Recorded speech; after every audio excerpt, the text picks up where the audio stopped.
Islam and Religious Pluralism by Ayatollah Murtadha Mutahhari.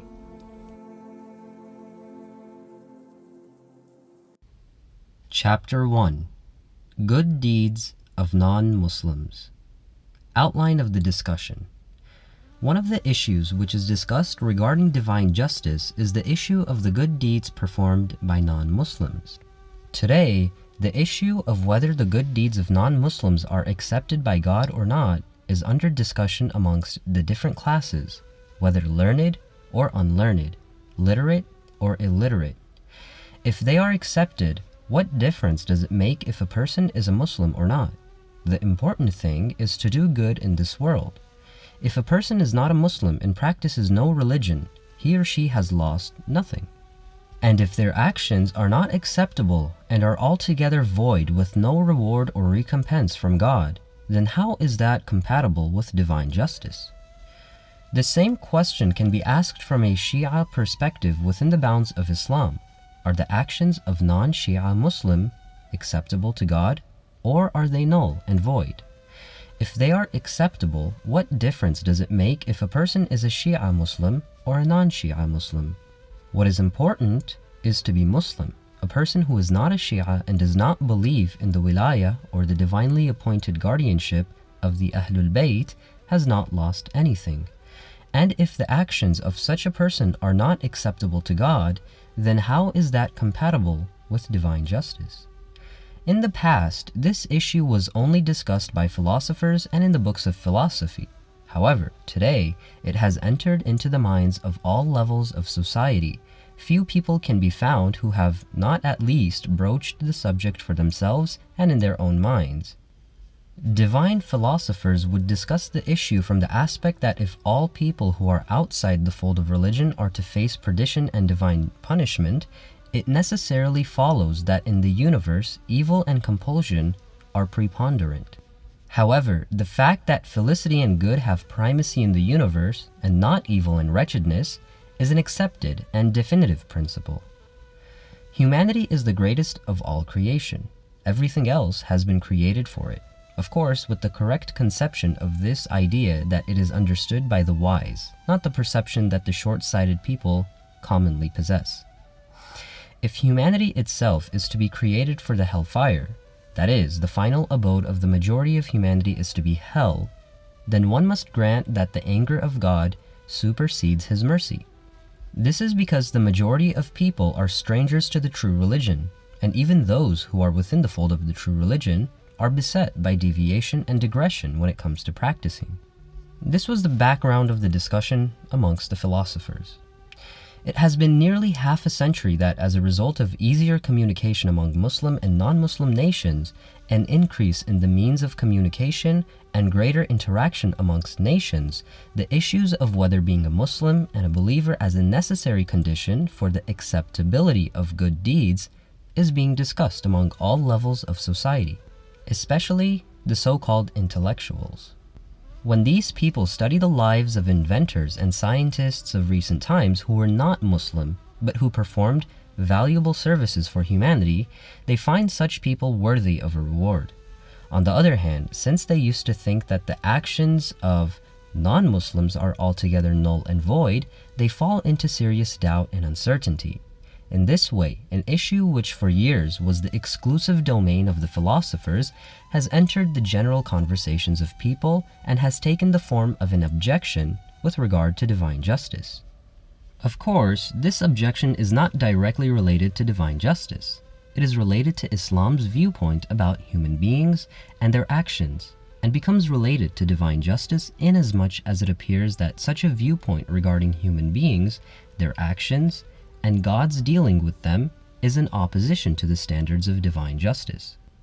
In the interactions that I have and have had with students and the youth, I have frequently been faced with this question. Sometimes they ask whether the great inventors and scientists, with all the worthy services which they have done for humanity, will go to hell. Will the likes of Pasteur and Edison go to hell, while indolent holy people who have spent their lives idly in a corner of the Masjid go to heaven? Has God created heaven only for us Shias? I remember that once an acquaintance from my city, who was a practicing Muslim, came to Tehran to visit me, and he raised this issue. This man had visited a lepers hospital in Mashhad, and had been stirred and deeply affected by the sight of the Christian nurses who were sincerely, at least in his view, looking after the patients with leprosy. At that time, this issue came up in his mind, and he fell into doubt. You are aware that looking after a patient of leprosy is a very difficult and unpleasant task, and when this hospital was established in Mashhad, very few doctors were willing to serve there, and similarly, no one was willing to care for the patients. Advertisements for the employment of nurses were taken out in the newspapers in all of Iran. Not a single person, though, gave a positive answer to this invitation. A small group of so-called ascetic Christian women from France came and took charge of nursing the lepers. This man, who had seen the humanitarianism and loving care of those nurses towards the lepers who had been abandoned by even their own parents, had been strongly affected by these nurses. He related that the Christian nurses wore long, loose clothes, and apart from their face and hands, no part of their body was visible. Each of them had a long rosary which had perhaps 1,000 beads, and whenever they would find free time from work, they would busy themselves in their recitations on the rosary. Then the man asked with a troubled mind and in a disturbed tone whether it was true that non-Muslims would enter heaven. Of course, right now we are not concerned with the motives of those Christian ladies. Was it truly for God and God's way and out of pure humanitarianism that they did what they did? Or was another motive in play? Certainly, we don't want to be pessimistic, just as we are not overly optimistic. Our point is that these incidents and events have introduced our people to a serious question. Several years ago, I was invited to an association to give a speech. In that association, in accordance with their tradition, the participants were requested to write down any questions that they had so that they could be answered at the appropriate time. Those questions had been recorded in a notebook, and that notebook had been given to me so that I could choose the topic of my speech from amongst those topics noted in the book. I noticed that the question that had been repeated more than any other question was whether God will send all non-Muslims to hell. Will Pasteur and Edison be amongst those who will be punished in the hereafter? It was at that time that I realized the importance of this issue inasmuch as it had attracted the people's thoughts. Now, in this part of the book, we will discuss this issue. But before we begin, we need to clarify 2 points in order for the topic at hand to be completely clear. Number 1. The general aspect of the discussion. The purpose of this discussion is not to clarify the status of individuals. For example, to specify whether Pasteur will go to heaven or hell. What do we know about his true thoughts and beliefs? What were his true intentions? What was his personal and moral traits? And in fact, what was the sum of all his actions? We don't know. Our familiarity with him is limited to his intellectual services, and that is all. This doesn't apply only to Pasteur. As a matter of principle, the status of individuals is in the hands of God. No one has the right to express an opinion with certainty about whether someone will go to heaven or hell. If we were asked, is Sheikh Murtadha Ansari, Ridwanullah alayh, may God be pleased with him, in view of his known asceticism, piety, faith, and deeds, definitely among the inhabitants of heaven? Our answer would be, from what we know of the man in his intellectual and practical affairs, we haven't heard of anything bad. What we know of him is virtue and goodness. But as to say with absolute certainty whether he will go to heaven or hell, that isn't our prerogative. It is God who knows the intentions of all people, and he knows the secrets and hidden things of all souls, and the account of all people's actions is also with him. We can only speak with certainty about those whose final outcome has been made known by the religious authorities. Sometimes people discuss and debate amongst themselves about who was the most virtuous and excellent among the scholars or the ulama in terms of nearness to God. For example, was it Sayyid ibn Tawus or Sayyid Bahr al-Ulum or Shaykh al-Ansari? Or sometimes they ask about the most eminent among the descendants of the Imams, the A'imma. For example, Is Sayyid Abdul Azim al-Hassani superior in God's view, or Sayyida Fatima al-Ma'suma? Once, one of the mujtahids was asked whether Abbas ibn Ali was superior or Ali al-Akbar.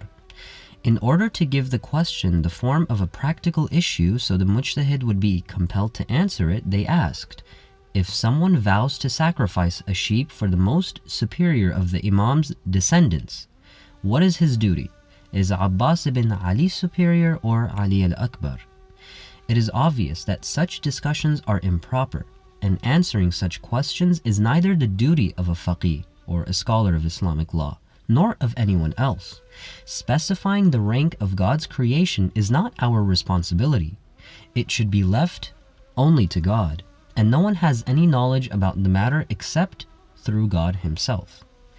In the early era of Islam, there were instances when people expressed such unjustified opinions, and the Prophet Muhammad, peace be with him, and his progeny forbade them from doing so.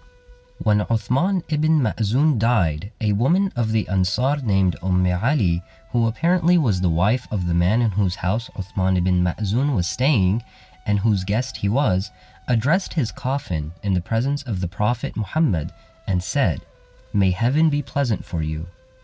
Although Uthman ibn Ma'zun was an eminent man, and the Prophet cried heavily at his funeral and threw himself over the coffin and kissed him, the inappropriate statement of the woman displeased him. He turned to her and said with an unhappy look, "How do you know? Why did you make such a statement out of ignorance? Have you received a revelation, or do you know the accounts of God's creation?" The woman replied, "O Messenger of God, he was your companion and a brave warrior." The noble messenger, peace be with him and his progeny, answered her with interesting words that are worthy of attention. He said, "I am the messenger of God, yet I don't know what will be done with me." This sentence is the exact purport of a verse of the Quran, in which it states, "Say, I am not a novelty amongst the apostles, nor do I know what will be done with me or with you." This is from Surah 46, verse 9. A similar incident has also been related regarding the death of Sa'd ibn Mu'adh. In that instance, when the mother of Sa'd said a similar sentence over his coffin, the Messenger of God said to her, "Be silent. Don't make a decision with certainty in God's affairs." Number 2. No religion except Islam is accepted. The other point that must be made clear before beginning the discussion is that the topic of the non-Muslims' good deeds can be discussed in two ways, and in reality is two discussions. First, is any religion other than Islam acceptable to God? Or is Islam the only acceptable religion? That is it necessary only for a person to have some religion, or at most follow a religion associated with one of the divine prophets, without it then making a difference which religion that is? For example, whether one be a Muslim, Christian, Jew, or even a Zoroastrian, or is there only one true religion in each era? After we have accepted that the true religion in each era is only one, the other discussion is whether a person who doesn't follow the true religion, but performs a good deed, one that is actually good, and is also sanctioned by the true religion, is worthy of a reward or not.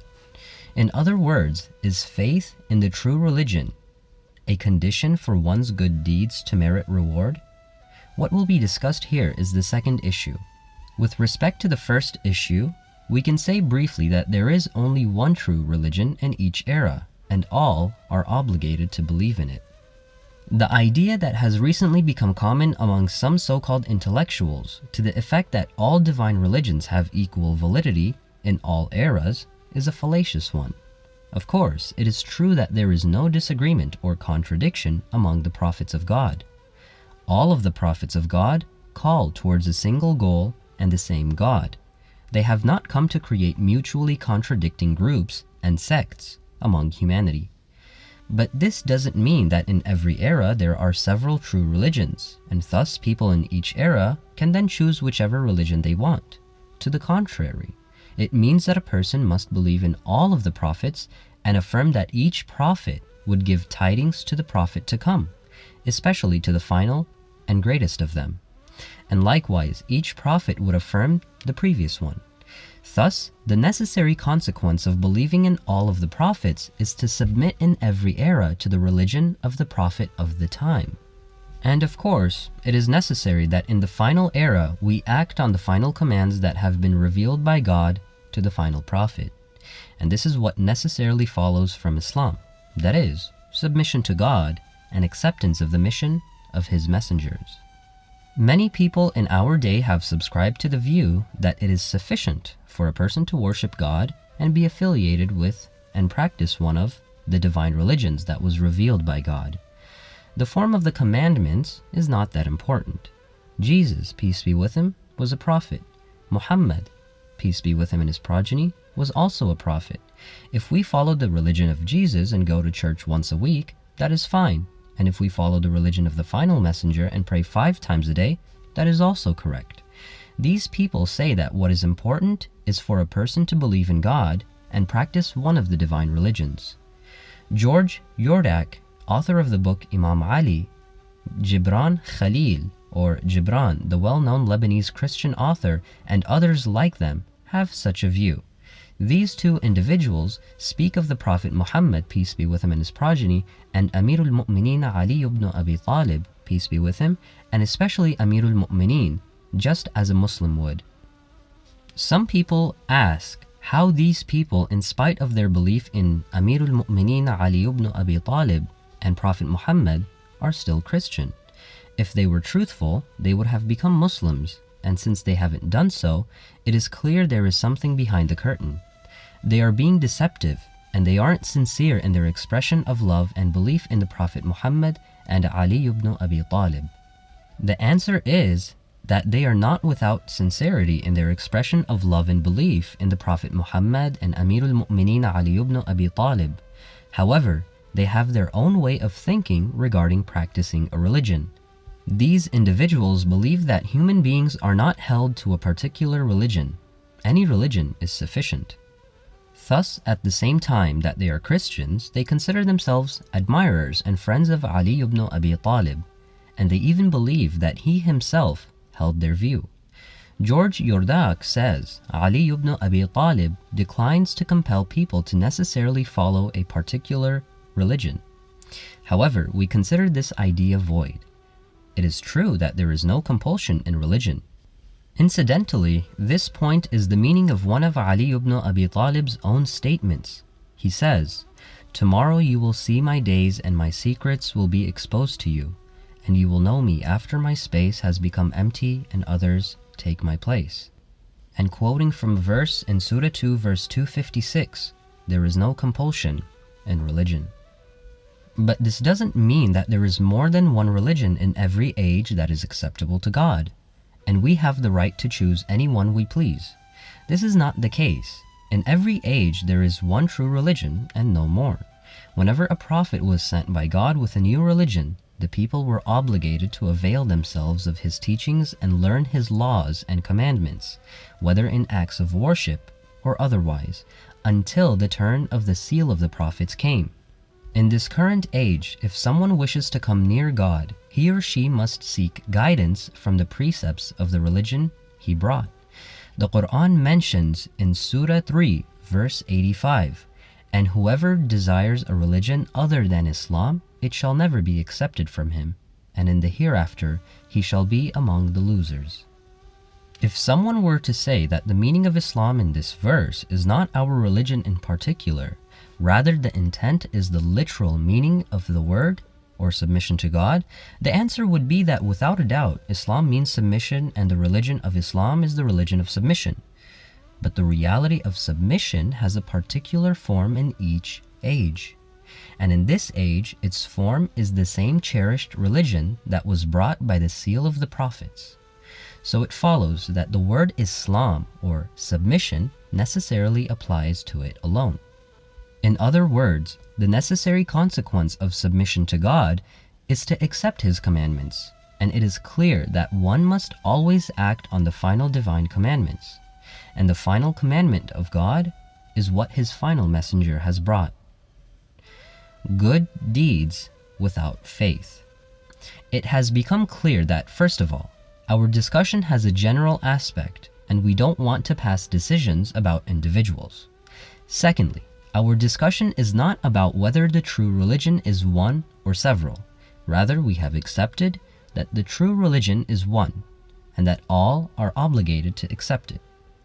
Thirdly, our discussion is this: if a person, without accepting the true religion, performs a deed which the true religion considers good, does that person receive a reward for the good deed or not? For example, the true religion has emphasized doing good to others. This includes cultural services like establishing schools, places of learning, writing, and teaching, or health services like medicine, nursing, establishing sanitary establishments, and so forth, or social services such as mediating disputes, helping the poor and the disabled, supporting the rights of the exploited, fighting the exploiters and oppressors, assisting the deprived, establishing justice, which is the aim and goal of the Prophet's mission, providing means of satisfaction for the brokenhearted and misfortunate, and such like. Every religion and every prophet has enjoined these things. In addition, the reasoning and conscience of each individual rules that these things are good and worthy. Now, we ask whether a non-Muslim is rewarded if he or she performs such services. The true religion says to be trustworthy and not lie. If a non-Muslim acts in accordance with this principle, will he or she be rewarded or not? In other words, is it equal with respect to a non-Muslim to be trustworthy or treacherous? Are adultery and prayers equal with respect to him or her? This is the issue that we wish to discuss. Two ways of thinking. Normally, those with an intellectual inclination say with certainty that there is no difference between a Muslim and non-Muslim, and even between a monotheist and a non-monotheist. Whoever performs a good deed, a service like establishing a charitable organization or an invention or something else, deserves recompense from God. They say that God is just, and a God who is just does not discriminate among his servants. What difference does it make for God whether his servant recognizes him or not, or believes in him or not? Certainly, God will not ignore the good deeds or waste the reward of a person simply because that person doesn't have a relationship of familiarity and love with him. And even more certainly, if a person believes in God and does good deeds, but does not recognize his messengers and thus does not have a relationship of familiarity and a covenant of friendship with them, God will not cancel out and nullify his or her good deeds. Directly opposite to these people are those who consider almost all people worthy of punishment and believe in a good end and accepted actions with respect to only a few. They have a very simple standard, and they say that people are either Muslim or non-Muslim. Non-Muslims, who are about 3/4 of the world's population, shall go to hell because they are non-Muslims. The Muslims, in their turn, are either Shia or non-Shia. The non-Shias, who are about 3/4 of all Muslims, will go to hell because they are non-Shias. And of the Shias too, a majority, about 3/4, are only Shia in name. And it is a small minority that is familiar with even the first obligation, which is to perform taqlid of a mujtahid, that is, to follow the religious rulings of a particular scholar, let alone their remaining obligations, and the correctness and completeness of those obligations depends on this obligation. And even those who perform taqlid are for the most part non-practicing. Thus, there are very few who will achieve salvation. This is the logic of the two sides, the logic of those who, it can almost be said, are absolute conciliation, and the logic of those who we can say are a manifestation of divine anger, giving anger precedence over mercy. The third logic. Here is the third logic, which is the logic of the Quran. In this issue, the Quran gives us a concept that is different from the previous two ideas, and that is peculiar to it.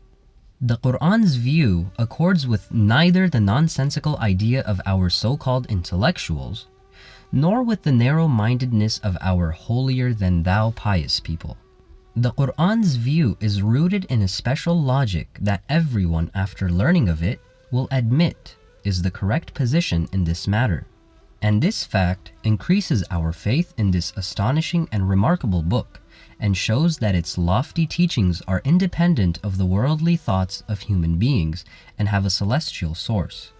Here we present the proofs of both disputing groups, the so-called intellectuals, and the so-called pious, and investigate them so that by critiquing them we can slowly arrive at the third logic in regard to this issue, that is, the logic and particular philosophy of the Qur'an.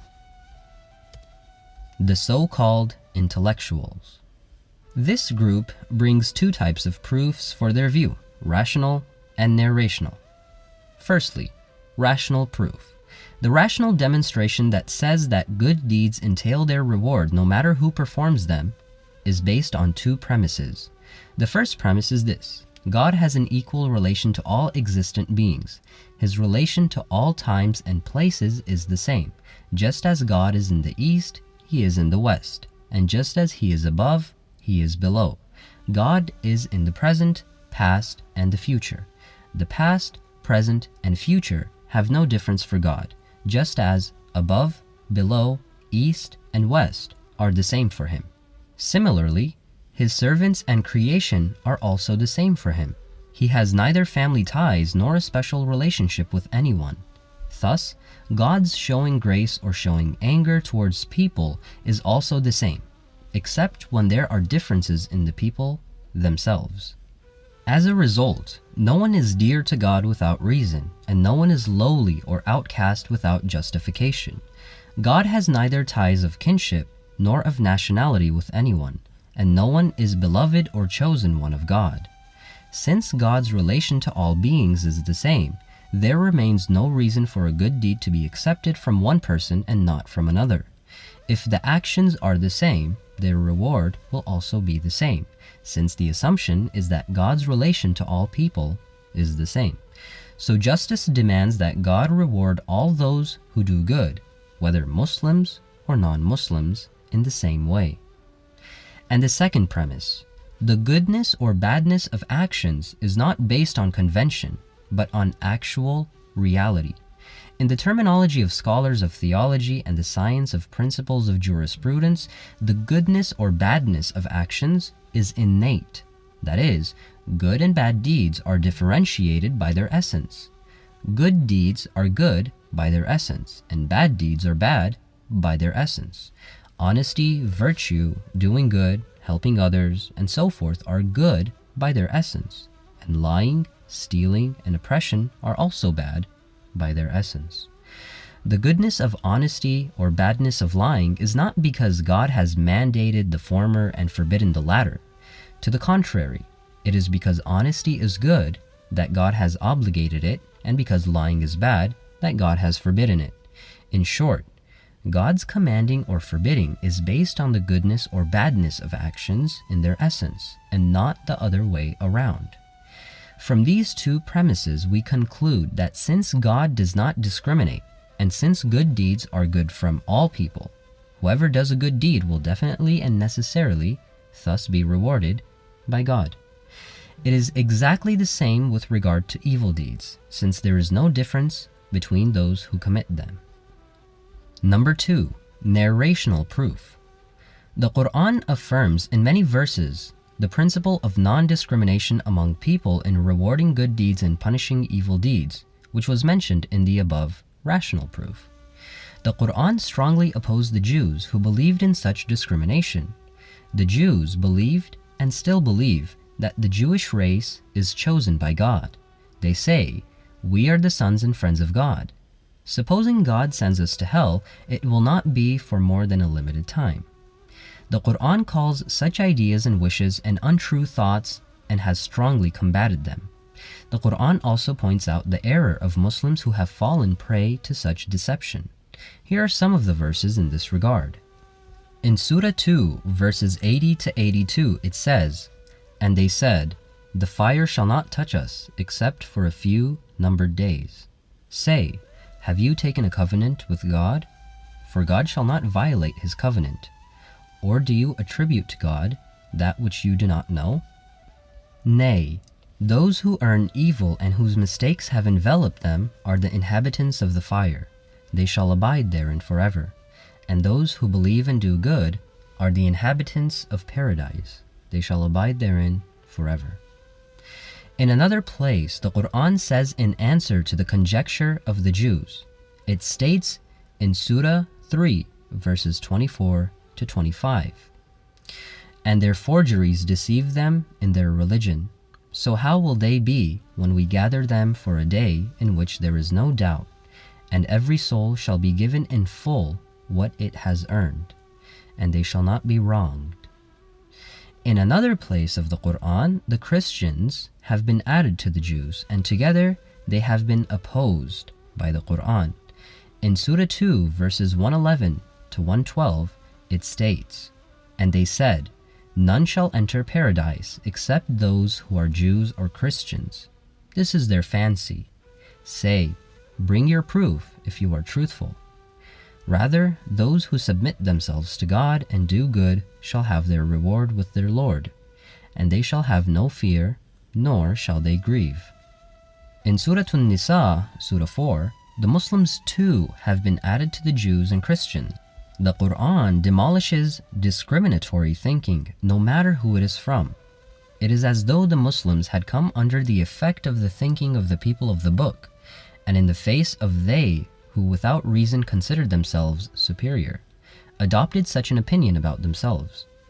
Thus the Quran says, refuting these immature fancies in Surah 4, verses 123 to 124, "This shall not be in accordance with your vain desires, nor in accordance with the vain desires of the followers of the book.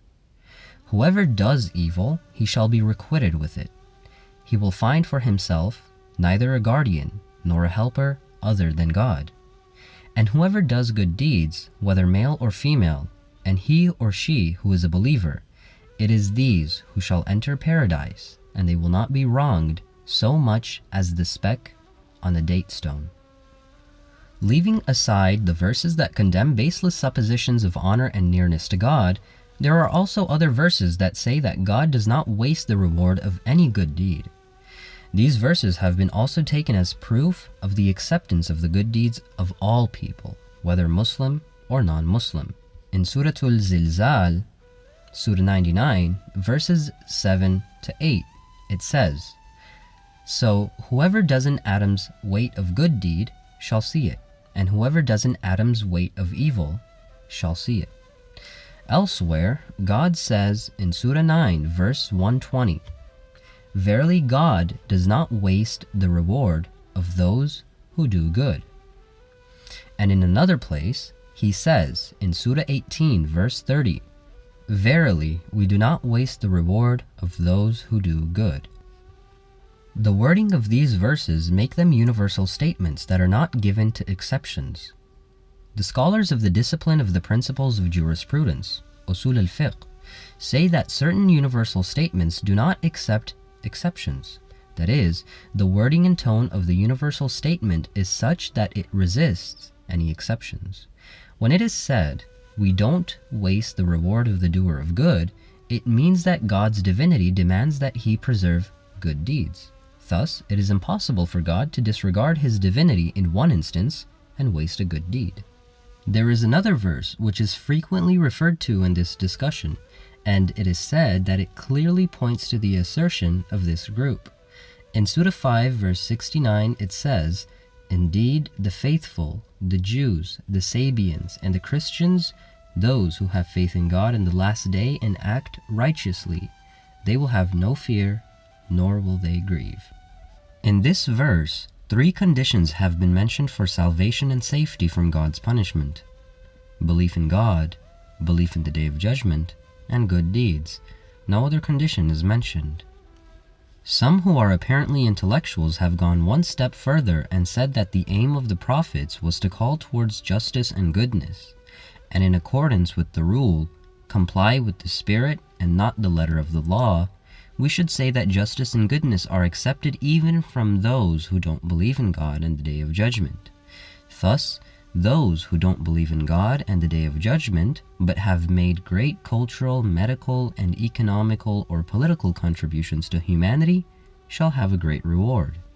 Of course, these people can argue on the basis of verses like, "We don't waste the reward of one who does good," and "So whoever does an atom's weight of good deed shall see it." But verses like the one above contradict their assertion. Below, we take a look at the proofs of the other group, the rigid group. In opposition to the supposed intellectuals who claim that good deeds are accepted by God from all people in all situations, are the rigid, pious ones. Their position is directly opposite to the former group. They say that it is impossible for non-Muslims' actions to be accepted. The actions of unbelievers and similarly those of non-Shia Muslims have absolutely no value. The non-Muslim and non-Shia Muslim himself is rejected and rebuffed. His actions are even more worthy of being rejected. This group also brings two proofs, rational and narrated. The rational proof of this group is that if it is supposed that the actions of non-Muslims and non-Shia Muslims are to be accepted by God, what is the difference between Muslims and non-Muslims?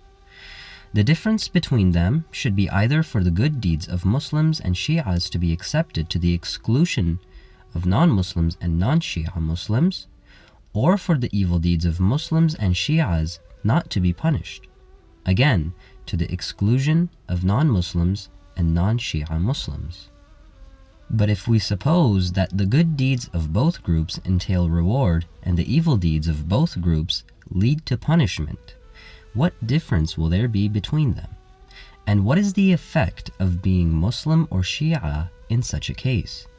The equality of Muslims and non-Muslims, and similarly Shias and non-Shias, in accounting for their actions means that in essence, practicing Islam or Shiaism is unnecessary and without effect.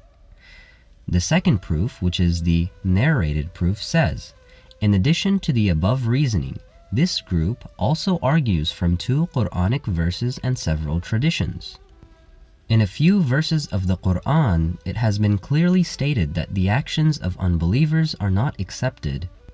Similarly, in many traditions, it has been said that the actions of non-Shi'as, that is, those who do not have the wilaya or divinely ordained guardianship of the Ahlul Bayt, are not accepted.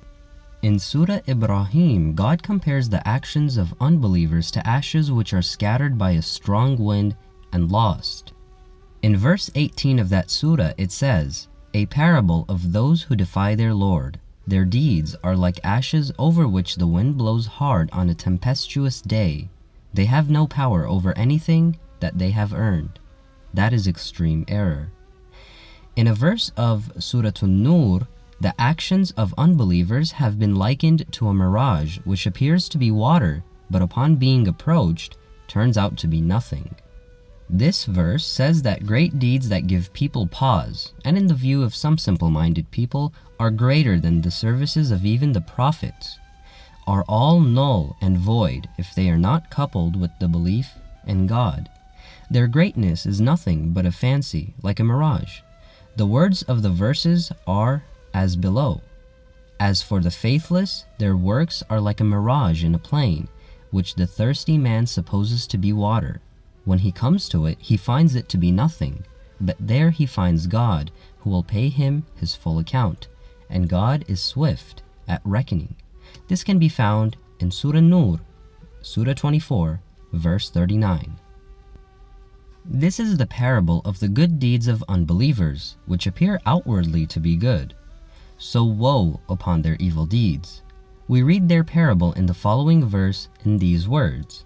In the same surah, but verse 40, it says, "Or like the manifold darkness in a deep sea, covered by billow upon billow, overcast by clouds, manifold layers of darkness, one on the top of another. When he brings out his hand, he can hardly see it, and one whom God has not granted any light has no light." By adding this verse to the previous one, we deduce that the good deeds of unbelievers, with all their deceptive appearances, are a mirage that lacks reality. And as for their evil deeds, alas, they are evil above evil, darkness upon darkness.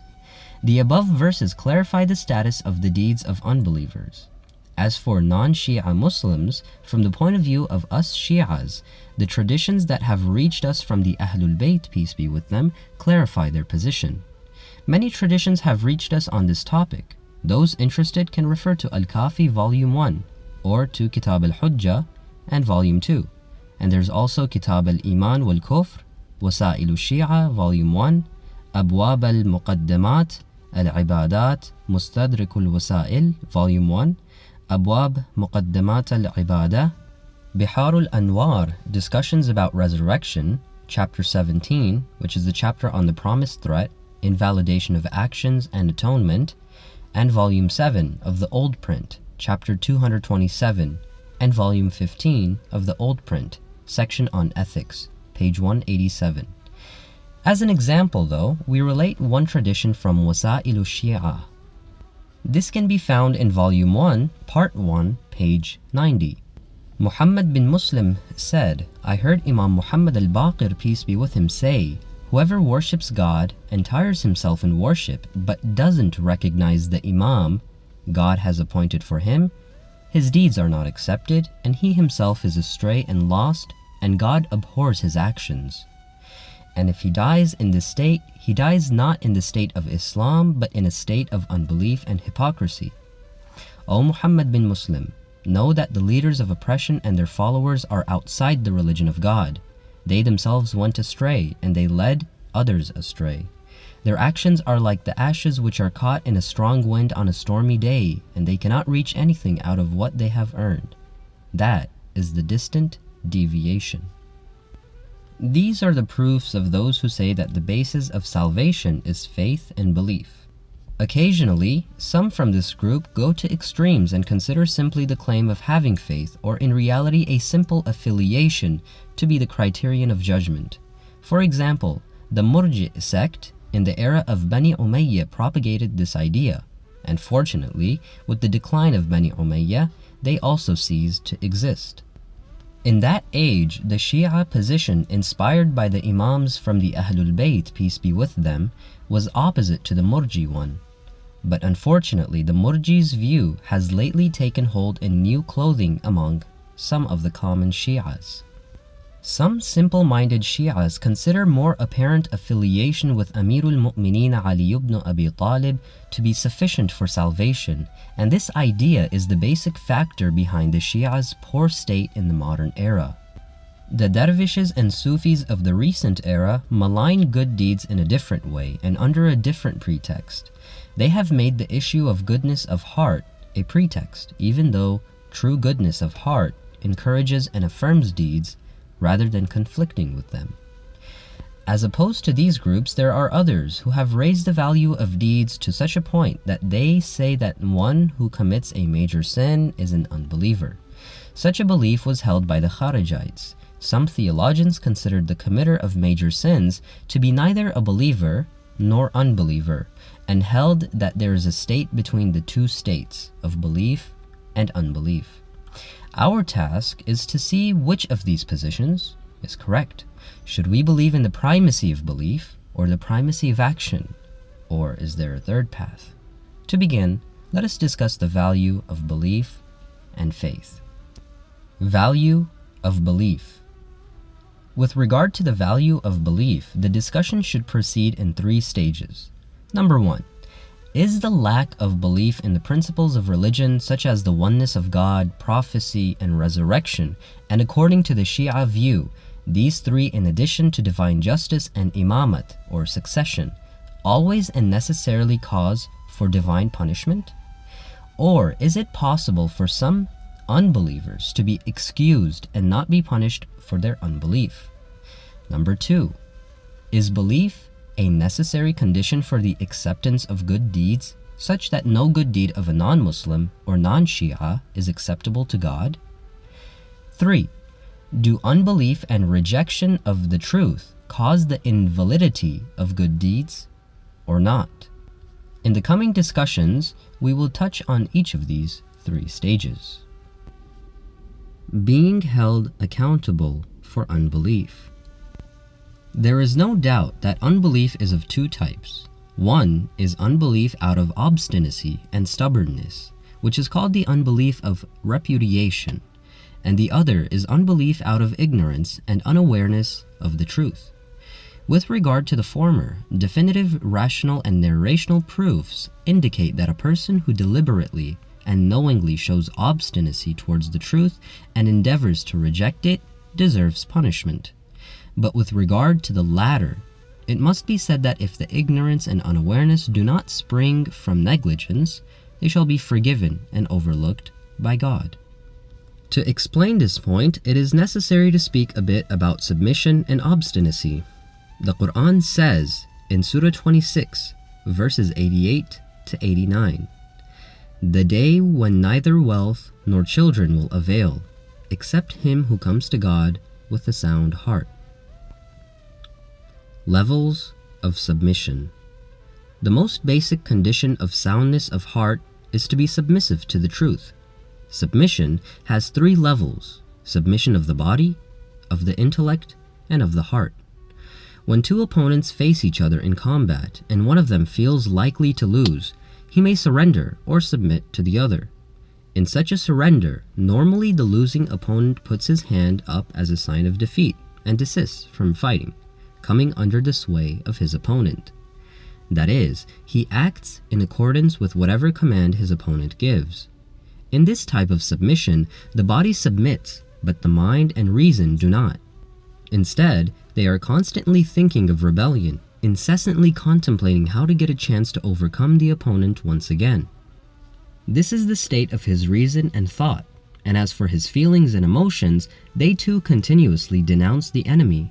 This type of submission, that of the body, is the most that can be achieved by force. The next level of submission is the submission of the intellect and reason. The power that can make the intellect submit is that of logic and reasoning. Here, physical force cannot accomplish anything at all. It is absolutely impossible through physical force to make a student understand that the sum of the angles of a triangle is equal to 2 right angles. Mathematical propositions must be proven through reasoning and not through any other way. The intellect is forced to submit through thinking and reasoning. If sufficient proof exists and is presented to the intellect, and the intellect understands it, it submits, even if all the powers of the world say not to submit. It is well known that when Galileo was tortured for his belief in the movement of the earth and the centrality of the sun in the solar system, out of fear that they would burn him alive, he expressed repentance of his scientific view. In that condition, he wrote something on the ground. It is said that he wrote, "Galileo's repentance will not make the earth stand still." Force can compel a person to recant his or her words, but the human intellect does not submit except when faced with logic and reasoning. In Surah 27, verse 64, it says, "Say, produce your evidence, should you be truthful." The third level of submission is the submission of the heart. The reality of faith is submission of the heart. Submission of the tongue, or submission of the thought and intellect, if not coupled with the submission of the heart, is not faith. Submission of the heart is equal to submission of the entire existence of a person and the negation of every type of obstinacy and rejection. It is possible that someone may submit to an idea as far as the intellect and mind are concerned, but not the spirit. When a person shows obstinacy out of prejudice or refuses to yield to the truth because of personal interests, his or her mind and intellect have submitted, but the spirit is rebellious and lacks submission, and for this very reason lacks faith, since the reality of faith is the submission of the heart and soul. God says in the Quran, in Surah 2, verse 208, "O you who have faith, enter into submission altogether, and do not follow in Satan's steps." That is, your soul should not be at war with your intellect. Your feelings should not be at war with your perceptions. The story of Shaitan, or Satan, that has come in the Quran is an example of unbelief of the heart, even though the intellect has submitted. Shaitan recognized God, believed in the Day of Judgment, completely recognized the prophets and their legatees, and admitted their position. At the same time, God calls him an unbeliever and says of him, in Surah 2, verse 34, "And he was of the unbelievers." The evidence that in the view of the Quran, Shaitan recognized God is that the Quran explicitly says that he confessed that he is the creator. Addressing God, he said, "You created me from fire, and you created him from clay." And this can also be found in Surah 7, verse 12. And the evidence that he believed in the Day of Judgment is that he said, again in Surah 7, verse 14, "Grant me reprieve until the day they are resurrected."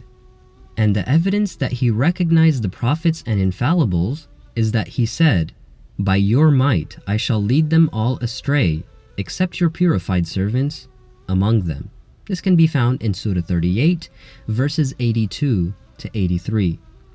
The meaning of the purified servants who are pure not just in their actions, but whose entire existence is purified and free of all except God, are the friends of God and the infallibles.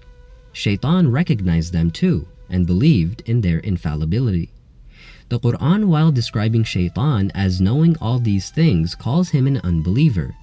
Thus, we come to know that mere recognition and knowledge, or the submission of the intellect and mind, is not sufficient for a person to be considered a believer. Something else is necessary as well. In the Quran's logic, why has Shaitan been regarded as an unbeliever in spite of all his knowledge? Obviously, it is because while his perception accepted reality, his feelings rose to battle it. His heart rose against his intellect. He showed arrogance and refused to accept the truth. He lacked submission of the heart. True Islam and regional Islam. Normally, when we say so-and-so is a Muslim or isn't Muslim, our view isn't toward the reality of the matter. Those who geographically live in a particular region and are Muslims through imitation and inheritance from their parents, we call Muslims. And those who live under different conditions and are affiliated with another religion or have no religion altogether, again out of imitation of their parents, we call non-Muslims. It should be known that this aspect does not have much value, neither the aspect of being a Muslim nor that of being a non-Muslim and an unbeliever. Many of us are imitative or geographical Muslims. We are Muslims because our mothers and fathers were Muslims, and we were born and raised in a region whose people are Muslim.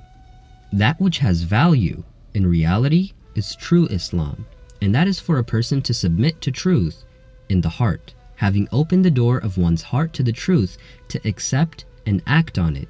And the Islam that he or she has accepted should be based on research and study on the one hand, and submission and lack of prejudice on the other. If someone possesses the trait of submission to the truth, and for whatever reason the reality of Islam has remained hidden from him or her, without that person being at fault, God will most certainly refrain from punishing him or her. He or she shall achieve salvation from hell. God says in Surah 17, verse 15, "And we do not punish until we have sent a messenger." That is, it is impossible for God, the wise and munificent, to punish someone for whom the proofs of truth have not been completed. The scholars of the principles of jurisprudence have termed the purport of this verse, which acts to confirm the dictate of reason, the improperness of punishment without prior explanation. They say that until God has made clear a reality for a person, it is unjust for him to punish that person. To show the fact that it is possible to find individuals who possess the spirit of submission without being Muslims in name, Descartes, the French philosopher, according to his own words, is a good example. In his biography, they have written that he began his philosophy from doubt. He doubted all that he knew and began from zero. He made his own thought a starting point and said, I think, therefore I am. After proving his own existence, he proved the spirit, and likewise the existence of body, and God became definite for him. Gradually, the issue of choosing a religion arose. He chose Christianity, which was the official religion of his country. But he also says, I don't say that Christianity is definitely the best religion that exists in the entire world. What I say is that among the religions that I currently know and that are in my reach, Christianity is the best religion. I have no conflict with the truth. Perhaps there is a religion in other parts of the world that is superior to Christianity. Incidentally, he mentions Iran as an example of a country about which he lacks information and doesn't know the religion of. He says, what do I know? Perhaps there is a religion in Iran that is better than Christianity. Some people cannot be called unbelievers since they have no obstinacy. They are not deliberately seeking unbelief. They are not involved in concealing reality, which is the essence of unbelief. Such people are dispositional Muslims. Though they cannot be called Muslim, they also cannot be termed unbelievers, since the opposition between a Muslim and an unbeliever is not like the opposition between affirmation and negation, or that between the existence and non-existence of a trait in a subject capable of possessing the trait, according to the terminology of logicians and philosophers. Instead, it is the opposition of two opposites. That is, it is the opposition of two existential things, not that of one existential and one non-existential thing. Of course, the fact that we mentioned Descartes as an example was not to depart from the basic principle we explained earlier. We stipulated from the beginning that we were not to express opinions about individuals. Our intent in mentioning Descartes as an example is that if we suppose that what he said is true, and he is as submissive to the truth as his words indicate, and on the other hand, truly did not have more ability to research, then he is a dispositional Muslim. Sincerity, the condition for the acceptance of actions. The second of the issues that we raised regarding the value of faith is what influence faith can have in the acceptance of actions. Previously, in relating the proofs of those who say that the good deeds of unbelievers are acceptable to God, we said that they say that the goodness and badness of actions is related to their essence. A good deed, whether of a believer or an unbeliever, is good by its essence and must inevitably be accepted by God, since good is good, no matter who does it, and bad is bad, no matter who does it, and since God's relation to all people is the same. Now, we would like to add that though what has been said in the above reasoning is correct, a basic point has been neglected in it. To explain this point, we must first explain another term from the subject of the principles of jurisprudence, which is that of goodness and evil are of two types, action-related and actor-related. Every action has two aspects, and every one of the two aspects has a separate ruling with regard to goodness or badness. It is possible for an action to be good from one dimension and not be good from another. Similarly, the reverse is possible, and it is also possible for an action to be good or bad from both dimensions. The two dimensions consist of the action's beneficial or harmful effect in the external world and human society, and the action's association to its doer and that person's spiritual motivations which cause that action and the goal to which the doer aspired by performing it. From the point of view of the former, one must determine the extent of the beneficial or harmful effect of the action, and from the point of view of the latter, one must determine what type of action the doer has performed in his or her mental and spiritual framework, and what goal he or she has pursued. Human actions in terms of the trajectory of their beneficial and harmful effects are recorded in books of history, and history passes judgment about them. It praises them or condemns them. But the aspect of attribution to the human soul is only recorded in the otherworldly books of human deeds. Books of history like great and influential actions and praise such actions, but the divine otherworldly and celestial books, in addition to this aspect, are in search of actions that have spirit. The Quran says in Surah 67 verse 2, "Who created death and life to try you as to which of you is the best in deeds." It refers to the best deeds, not the most deeds, since the most important thing is for us to know that when we perform an action under the influence of spiritual motives, aside from the outward appearance of that action, which is a series of movements and has its own social effects and value, spiritually we actually move in a certain direction and traverse a certain path. The issue is not so simple as to say all that exists is the action, the work, the muscular energy that is spent. As for the thoughts and intentions, their value lies only in preparing for the action. They are no more than a mentality and a preliminary. And whatever the preliminary may be, the main thing is the action itself. To the contrary, the importance of the thought and the intention is not less than that of the action. Such a way of thinking which maintains the primacy of action rather than the primacy of the intention and belief is a materialistic thought. Under the names of objectivity and subjectivity, it gives the belief and intention behind the action no more than preliminary value. Leaving aside the fact that the invalidity of this school is clear in its own right, what is certain is that the Quranic teachings cannot be interpreted on the basis of such ways of thinking. In the view of the Quran, our true personality and self is our spirit. With every voluntary action, the spirit moves from potentiality to actuality and acquires an effect and an attribute commensurate to its own intention and aim. These effects and habits become a part of our personality and carry us to a world appropriate to themselves from among the realms of existence. Thus, from the first dimension, the goodness and evilness of actions depends on the external effect of those actions. And from the second dimension, goodness and evilness depends on the manner in which that action was performed by its doer. In the first case, our position about an action is based on its external and societal outcome. And in the second case, it is based on the internal and mental effect of the action on its doer. If a person establishes a hospital or performs some other charitable deed with respect to the cultural, health, or economic affairs of a country, without doubt, from a societal point of view and in the view of history, that action is good. That is, it is an act that benefits God's creation. In this regard, it doesn't matter what the intention was of the person who established the hospital or other philanthropic institution, whether the intention is to show off and fulfill one's selfish instincts, or whether the intention is altruistic and unselfish. From a societal point of view, a charitable institution has come into being. The ruling of history with regard to people's actions is always from this aspect and in view of this particular dimension. History has no concern with people's intentions.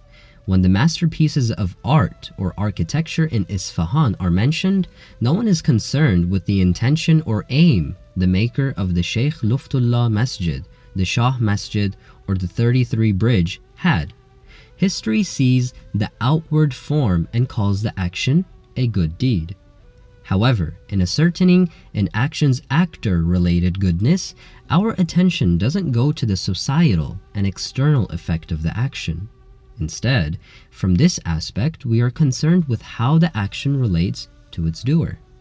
In this reckoning, it is not enough for the action to be beneficial in order for it to be considered a good deed. What counts is that the doer's intention was in performing the action and what goal he or she wanted to attain.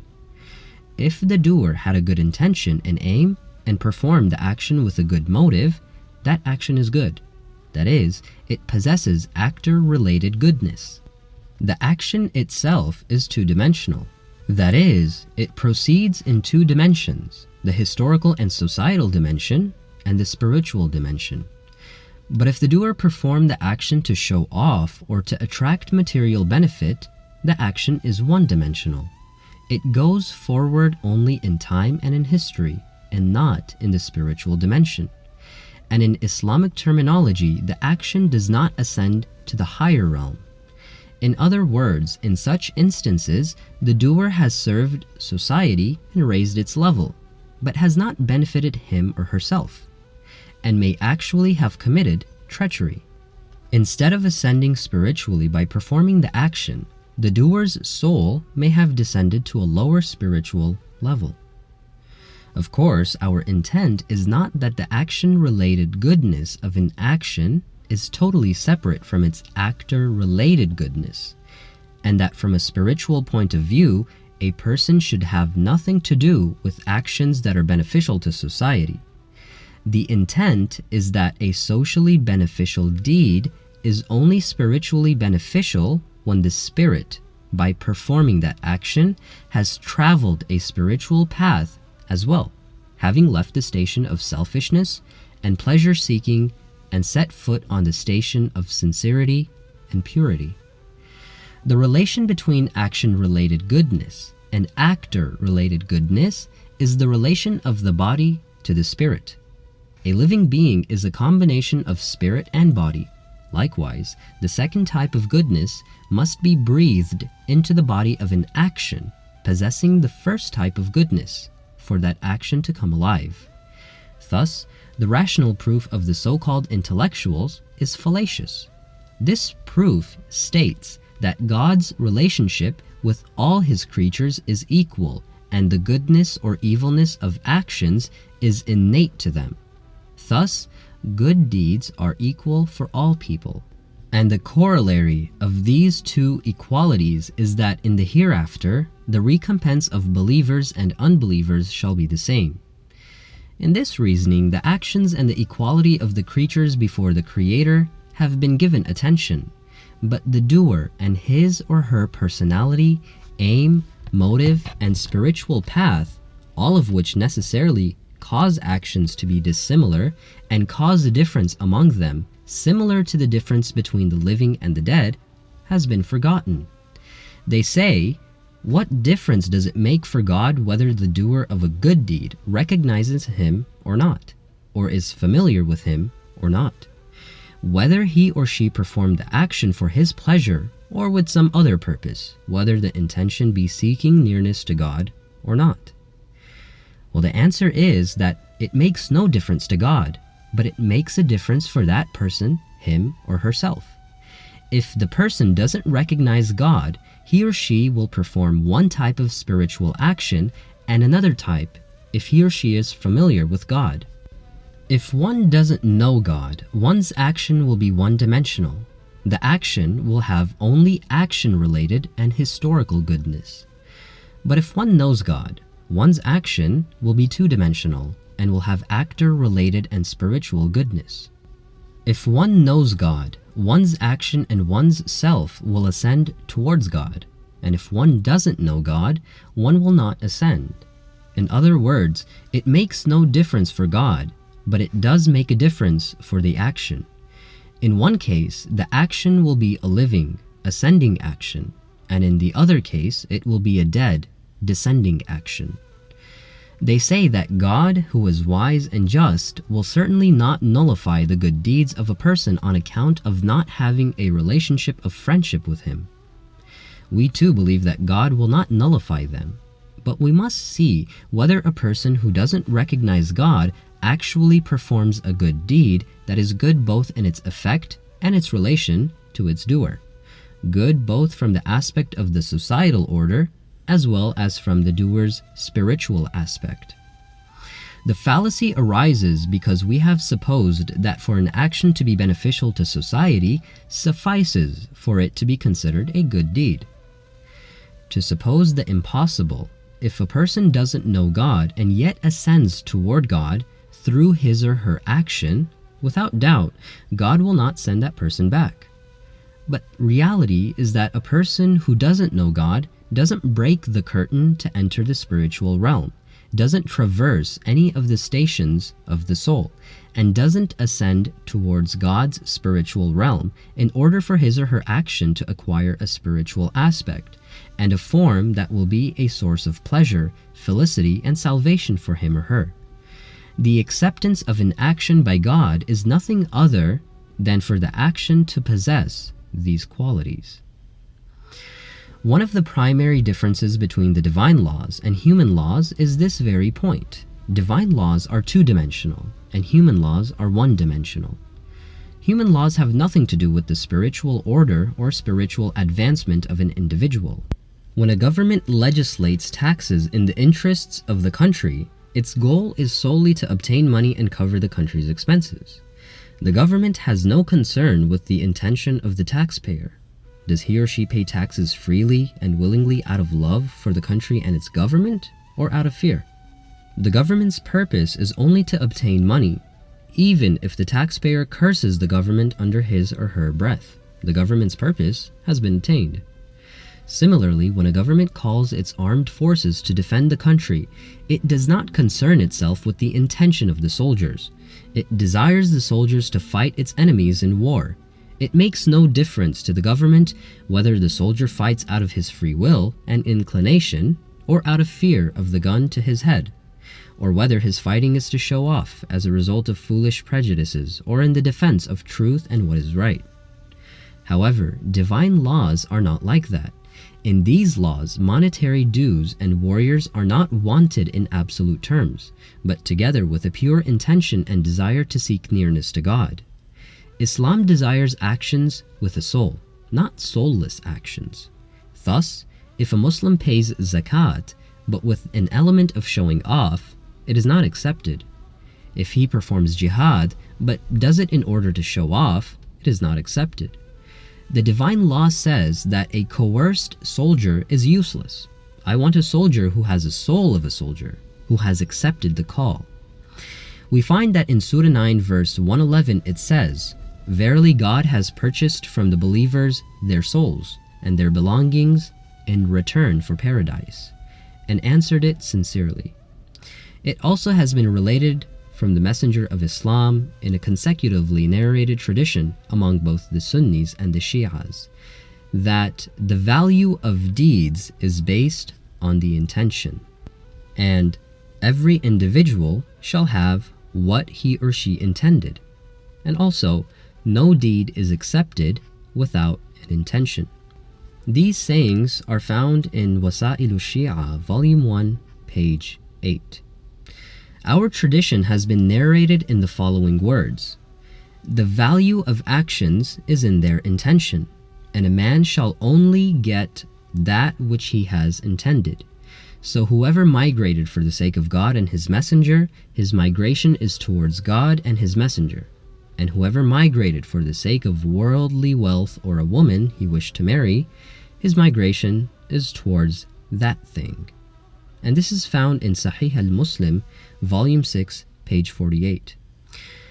Imam Ja'far al-Sadiq, peace be with him, says, "Perform your actions for the sake of God and not people, because whatever is for God ascends towards God, and whatever is for the people does not ascend towards God."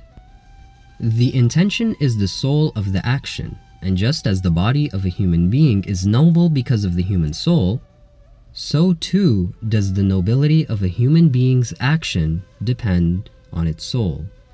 What is the soul of an action? The soul of an action is sincerity, as the Quran says in Surah 98, verse 5, "Yet they were not commanded except to worship God, dedicating their faith to Him." Quality or quantity? From the above discussion, an interesting conclusion can be obtained, which is that in the reckoning of God, the value of actions is by their quality rather than their quantity. Inattention to this point has caused some people to make up fantastic stories regarding the extraordinarily valuable actions of holy personages when they see the societal dimension of those actions to be insignificant. For example, with regard to the ring that Imam Ali bestowed on a beggar while bowing in prayer, about which a verse of the Quran was revealed, they say that the value of that ring was equal to the revenue of Greater Syria. And in order for people to believe it, they gave it the form of a tradition. In the view of these people, it was hard to believe that a great verse of Quran would be revealed about the bestowal of an insignificant ring. And since they were unable to believe such a thing, they created a story and raised the ring's material value. They didn't stop to think that a ring equal in value to the revenue of all of Syria would not, in the poor and indigent city of Medina, be found on the finger of Imam Ali. Supposing such a ring was in Imam Ali's possession, he would not give it to just one beggar. Instead, with such a ring, he would make Medina flourish and save all the city's needy. The intellect of these fantasy weavers hasn't understood that for God, a great deed has a reckoning, different from a material reckoning. It is as if they supposed that the value of the ring caught God's attention and compelled him to praise Imam Ali for the great deed he did. God be exalted from such suppositions. I don't know what these short-sighted people have thought up regarding the pieces of bread that Ali ibn Abi Talib and his family bestowed in charity, and about which Surah 76 was revealed. Perhaps they will say that the flour of that bread was not from barley, but from gold dust. But in fact, that is not the case. The importance of Imam Ali and his family's action is not in the material aspect which attracts our attention. The importance of their action is that it was purely and entirely for God's sake. It was at a level of sincerity which it is beyond us even to conceive, a sincerity which was reflected in the highest realm and elicited divine praise and glorification. In the words of Shaykh Fariuddin al-Attar, it is beyond the power of this world to describe his spear.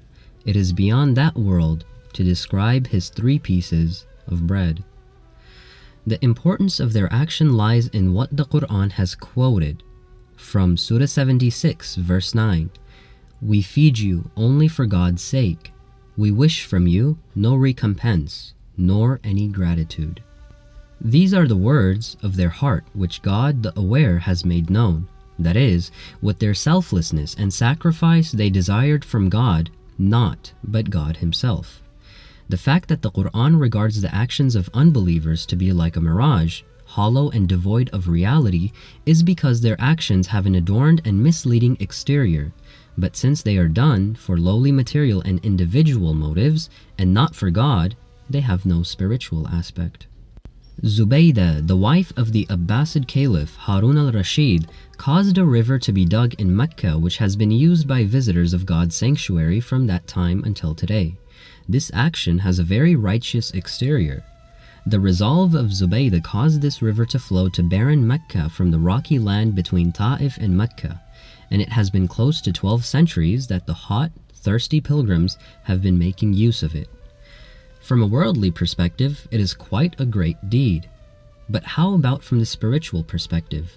Do the angels reckon as we do? Is their attention, like ours, drawn to the apparent magnitude of this act? No, their reckoning is different. Using a divine scale, they measure the other dimensions of the action. They take account of where Zubaydah obtained the money for this act. Zubaydah was the wife of an oppressive and tyrannical man who had control of the public treasury of the Muslims and would do as he pleased. Zubaydah had no money of her own, and she didn't spend her own wealth in this charitable act. She spent the people's money on the people.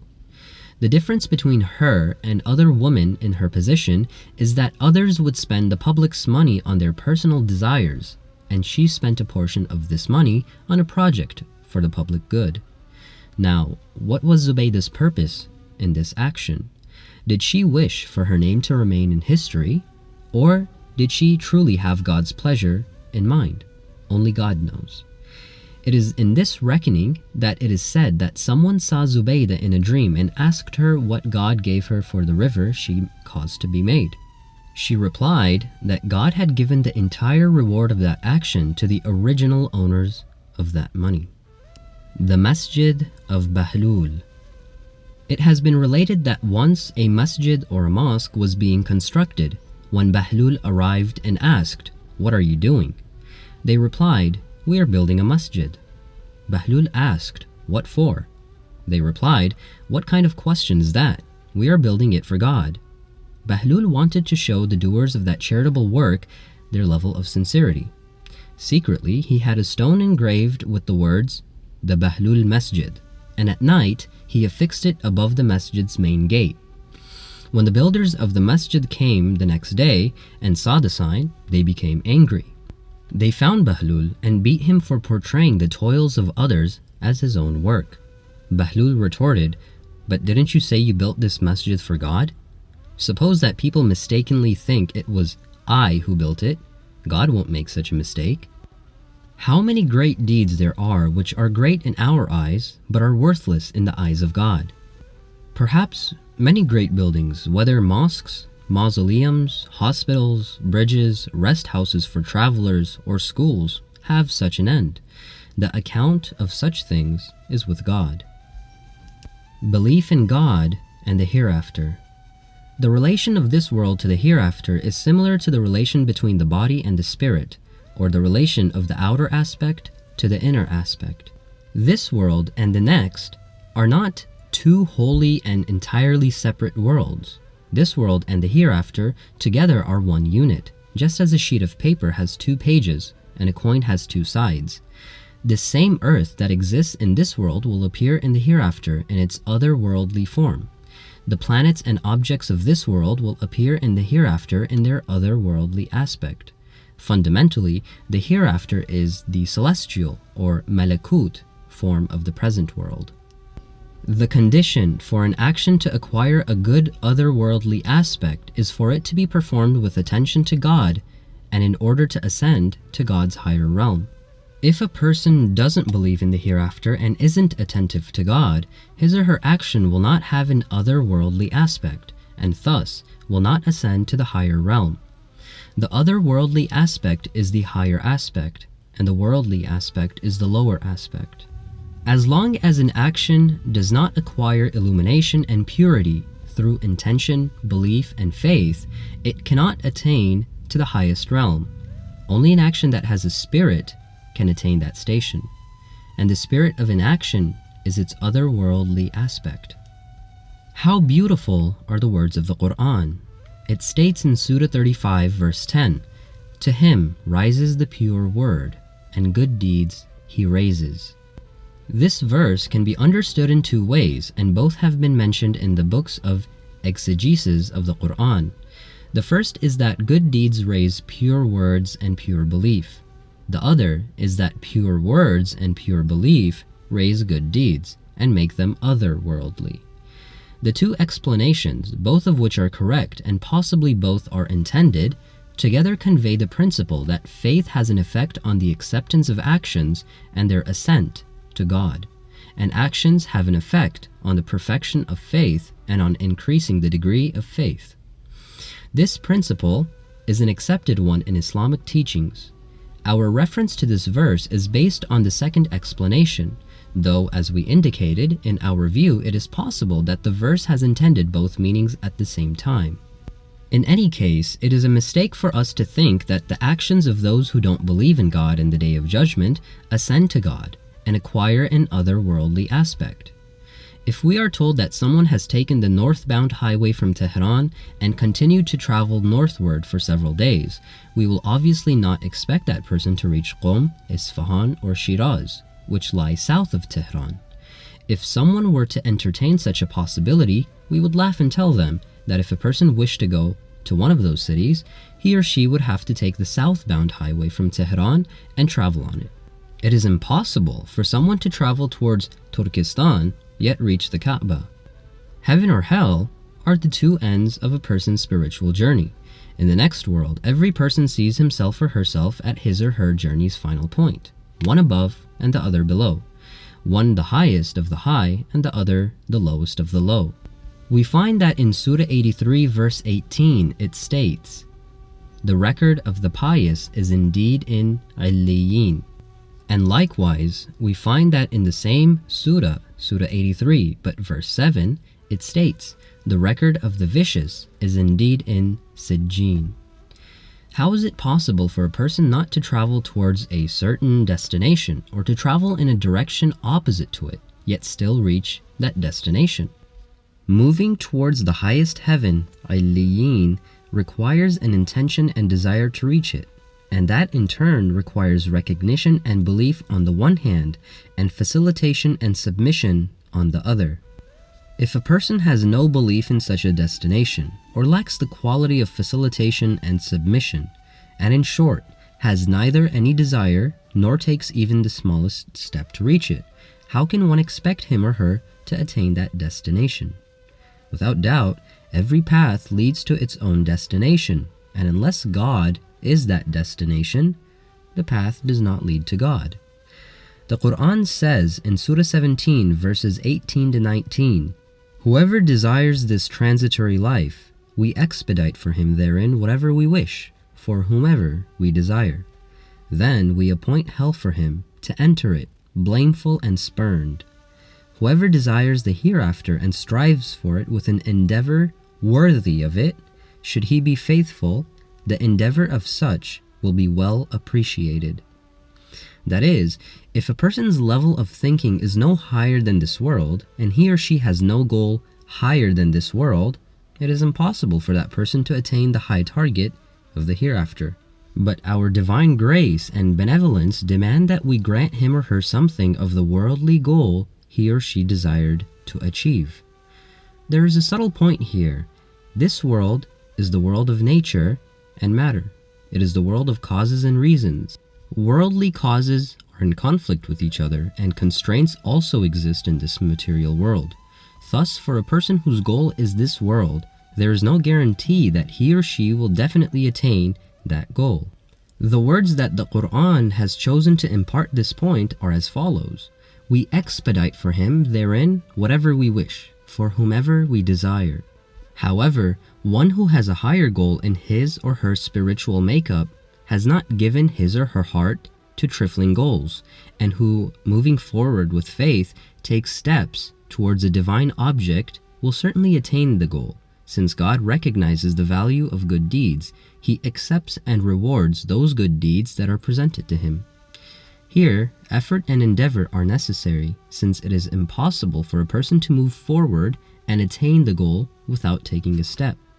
Then, in the next verse, in Surah 17 verse 20, the Quran says, "Each we assist out of the bounty of your Lord, both this group and that one, and the bounty of your Lord has not been withheld from any." That is, our bounty is limitless. Whoever sows a seed, we bring it to fruition. Whoever moves towards a goal, we deliver him or her to that goal. The divine sages say that the being who is necessarily existent by essence is necessarily existent from all aspects and dimensions. Thus, he is necessarily bountiful, fayyad. As a result, whoever wishes something, God assists him or her. It is not the case that if a person seeks the world, God says to him or her, "You are misguided and have acted contrary to our guidance and direction, so we will not assist you." That is not the case. The seeker of the world is also supported and assisted by God in seeking this world and benefits from His unhesitant bounty within the limits permitted by this world of causes, mutual exclusivity, and conflicting outcomes. In other words, this world is a place appropriate for and given to planting, growing, increasing, and harvesting. It all depends on what seed a person chooses to grow and develop, and what harvest he or she wishes to reap. Whatever seed he or she chooses is exactly what will grow and develop in the rich and fertile land of this world. True, there is an exclusive assistance particular to the people of truth, which is called Rahimiyya, exclusive mercy. The seekers of this world are deprived of this mercy, since they do not seek it. But Rahmaniyya, general mercy of God, applies equally to all people and all paths. In the words of Sa'di, the earth's surface is His all-encompassing table. From this table, all partake, whether friend or foe. From what has been said in this discussion, a portion of the issues under examination have been resolved. We made clear that action-related goodness is not sufficient for reward in the hereafter. Actor-related goodness is also necessary. Action-related goodness is similar to a body, and an actor-related goodness is similar to its spirit and life. And we explained that belief in God and the Day of Judgment is a fundamental condition of actor-related goodness. This conditionality is not based on convention, but is instead an essential and actual conditionality, just like the conditionality of a particular path with respect to reaching a particular destination. Here, it is necessary to clarify one point, which is that some will perhaps say that actor-related goodness does not necessarily require the intention of seeking nearness to God. If a person does a good deed because of one's conscience, or out of a feeling of compassion or mercy, that is sufficient for his or her action to possess actor-related goodness. In other words, a humanitarian motive is sufficient for actor-related goodness, as long as a person's motive is other than the self. Actor-related goodness is present, whether the motive be God or humanism. This point of view is worthy of consideration. While we don't affirm the view that it makes no difference whether one's motive be God or humanism, and we can't enter this discussion in depth right now, we do truly believe that whenever an action is performed with the motive of doing good, serving others, and for the sake of humanity, it is not the same as an action that is performed solely with selfish motives. Without doubt, God will not leave such people without any reward. Several traditions indicate that on account of their good deeds, polytheists like Hatim al-Ta'i will not be punished, or the punishment of such people will be reduced, even though they were polytheists. We can understand this point from many traditions which we have before us. Allama Majlisi quotes from the book Thawab al-A'mal by Shaykh al-Saduq that Ali ibn Yaqtin narrated from Imam Musa ibn Ja'far al-Kadhim, peace be with him, that he said, "Among the Bani Israel, the children of Israel, there was a believer whose neighbor was an unbeliever.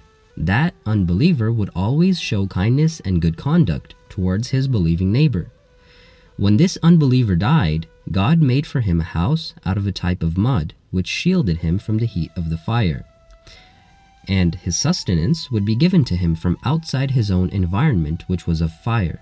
He was told, 'This is because of your kindness and good conduct towards your believing neighbor.'" This can be found in Bihar al-Anwar, Volume 3, page 377, the Kumpani print. Allama Majlisi, after quoting this tradition, says, "This tradition and others like it are evidence that punishment of some unbelievers in hell will be lifted, and the verses of Quran that say that the punishment of the unbelievers shall not be lightened are with regard to those who have not performed such good deeds." He also narrates from Imam Muhammad ibn Ali al-Baqir, peace be with him, that he said, "There was a believer who lived in the land of an oppressive king. That oppressor threatened the believer, and thus the believer fled to a non-Islamic land, arriving at the place of a polytheist man. The polytheist sat him beside himself and hosted him well. As soon as the polytheist man died, God addressed him, 'I swear by my honor and glory that if there were a place in heaven for a polytheist, I would put you in that place. But O fire, make him fear, but don't harm him.' Then the Imam said, 'Every morning and evening his sustenance is brought for him from outside that environment.' The Imam was asked, 'From heaven?' He answered, 'From where God wills.'" And this can also be found in Bihar al-Anwar, Volume 3, page 382, the Kumpani print. Likewise, the noble messenger, peace be with him, and his progeny said about Abdullah ibn Jud'an, who was one of the well-known unbelievers in the age of ignorance and one of the chiefs of Quraysh, "The one who has the lightest punishment in hell is Ibn Jud'an." He was asked why, to which he replied, "He used to give people to eat." In addition, the Prophet Muhammad, peace be with him, and his progeny said with regard to several people who lived in the age of ignorance, "I saw in hell the possessor of the tunic and the possessor of the cane, who would drive the pilgrims, and also the woman who had a cat which she had tied up, and which she would neither feed nor set free, so it could find its own food. And I entered heaven, and I saw there a man who saved a dog from thirst and gave it water." This can be found, both this one and the previous tradition, in Bihar al-Anwar, Volume 3, page 382, and again from the Kumpani print. Such people who are found in more or less every age will at least have their punishment lightened or their punishment lifted altogether. In my view, if there are individuals who do good to other people, or even to another living being, whether human being or animal, without any expectation, not even because they see themselves mirrored in the existence of the deprived, or that is, fear that one day they may be in similar straits, is not the moving factor in what they do, and instead, the motive of doing good and serving others is strong enough in them that even if they know that no benefit will accrue to them, and not even a single person will come to know of what they did, or say so much as, God bless you to them, yet they still do good deeds, and they are not under the influence of habit, and such like, one must say that in the depths of their conscience there exists the light of recognition of God. And supposing that they deny it with their tongues, they confess it in the depths of their conscience. Their denial is in reality a denial of an imagined being, which they have conceived in place of God, or another imagined thing which they have conceived in place of the return to God and the day of judgment, not a denial of the reality of God and resurrection. Love of good and justice and doing good because it is good and just and worthy without any other factor is a sign of love of the essence possessed of absolute beauty. Therefore, it is not far-fetched that some people actually will not be resurrected among the unbelievers, though by their tongues they are considered deniers, and God knows best. Belief in the prophecy and imamat. Now, we will discuss another aspect of the issue, which is the position of those non-Muslims who are monotheists and believe in the resurrection and perform their actions for God. Among the people of the book, people can be found who neither believe the Messiah, Jesus the Son of Mary, nor Ezra to be the Son of God. They are neither dualists nor fire worshippers. They do not say the Messiah is the Son of God, or Uzayd is the Son of God, nor that Ahraman is the god of evil. They also believe in the day of judgment. What is the outcome of the actions of such people? Right now, our discussion is not about those inventors, innovators, and servants of humanity who are materialists and deny God's existence, and whose practical motives naturally do not transcend the material realm. From the preceding discussions, our view regarding them from the perspective of Islam was made clear. Our discussion in this section pertains to those good doers who believe in creation and in the resurrection, and thus are able to have a higher motive in their actions and work towards a goal that goes beyond the material realm. It is said that Edison and Pasteur were such people, that they were religious people and had religious motives. That is, in their actions, they, just like religious Muslims, worked for God's pleasure with a divine motive. In reality, these Christians, Edison and Pasteur, are not Christians. They may be called dispositional Muslims, because if they were Christians and believed in the creeds of the existing Christianity, they would regard the Messiah as God, and naturally it would not be possible for them to be true monotheists. Perhaps few of today's Christian intellectuals believe in the superstitions of the Trinity. In order to answer this question, one must determine in what way faith in the prophethood and imamat, or divinely appointed leadership, are necessary, and why such faith is a condition for the acceptance of actions. It appears that faith in the prophets and friends of God is involved in the acceptance of actions for two reasons. First, recognition of them goes back to recognition of God. In reality, recognition of God and His affairs is incomplete without recognition of His friends. In other words, recognition of God in a complete form is to recognize the manifestations of His guidance. Second, recognition of the station of prophethood and imamat is necessary because without it, it is not possible to obtain the complete and correct program of action to achieve guidance. The big difference between a Muslim good doer and an unbelieving good doer is that the unbeliever who does good deeds does not possess the proper program to achieve guidance and thus has only a negligible chance of success. In contrast, since the Muslim has submitted to a religion that has a comprehensive and proper program for guidance, he or she is assured of success if he or she implements that program correctly. Good deeds do not consist only of doing good to others. All obligatory, forbidden, recommended, and disliked actions also form part of the program of good deeds. The practicing Christian who is outside the fold of Islam and who lacks the correct program is deprived of its great gifts, since he or she commits actions which are prohibited. For example, alcohol is forbidden, but he or she drinks it. We know that alcohol was prohibited because of its personal, societal, and spiritual harms, and naturally one who drinks alcohol will face its harms. Similarly to how a person who is deprived of the guidance of a doctor may do something which makes his or her heart, liver, or nerves prematurely sick and shortens his or her life. In the program of Islam, there are some commands which are conditional to act upon for spiritual perfection and development. It is obvious that a non-Muslim, no matter how unprejudiced and free of obstinacy, by virtue of being deprived of the complete program of human perfection, will also remain deprived of its features. Such a person will naturally be deprived of the great acts of worship, such as the 5 daily prayers, fasting during the month of Ramadan, and pilgrimage to the house of God, Hajj. He or she is like someone who plants seeds without a systematic method of farming. In no way will the product such a person obtains be like that obtained by a person who sows the earth according to a comprehensive and proper program, plants at an appropriate time, and weeds at the proper time, and in short, performs all the necessary technical steps. The difference between a Muslim and a non-Muslim good doer can be explained like this. The Muslim good doer is like a sick person who is under the care and direction of an expert doctor. His or her food and medicine are all under the direction of the doctor. With regard to the type of medicine and food and its timing and amount, he or she acts completely as directed. However, the non-Muslim good doer is like a sick person who has no such program and acts as he or she pleases. He or she eats whatever food or medicine that comes into his or her hand.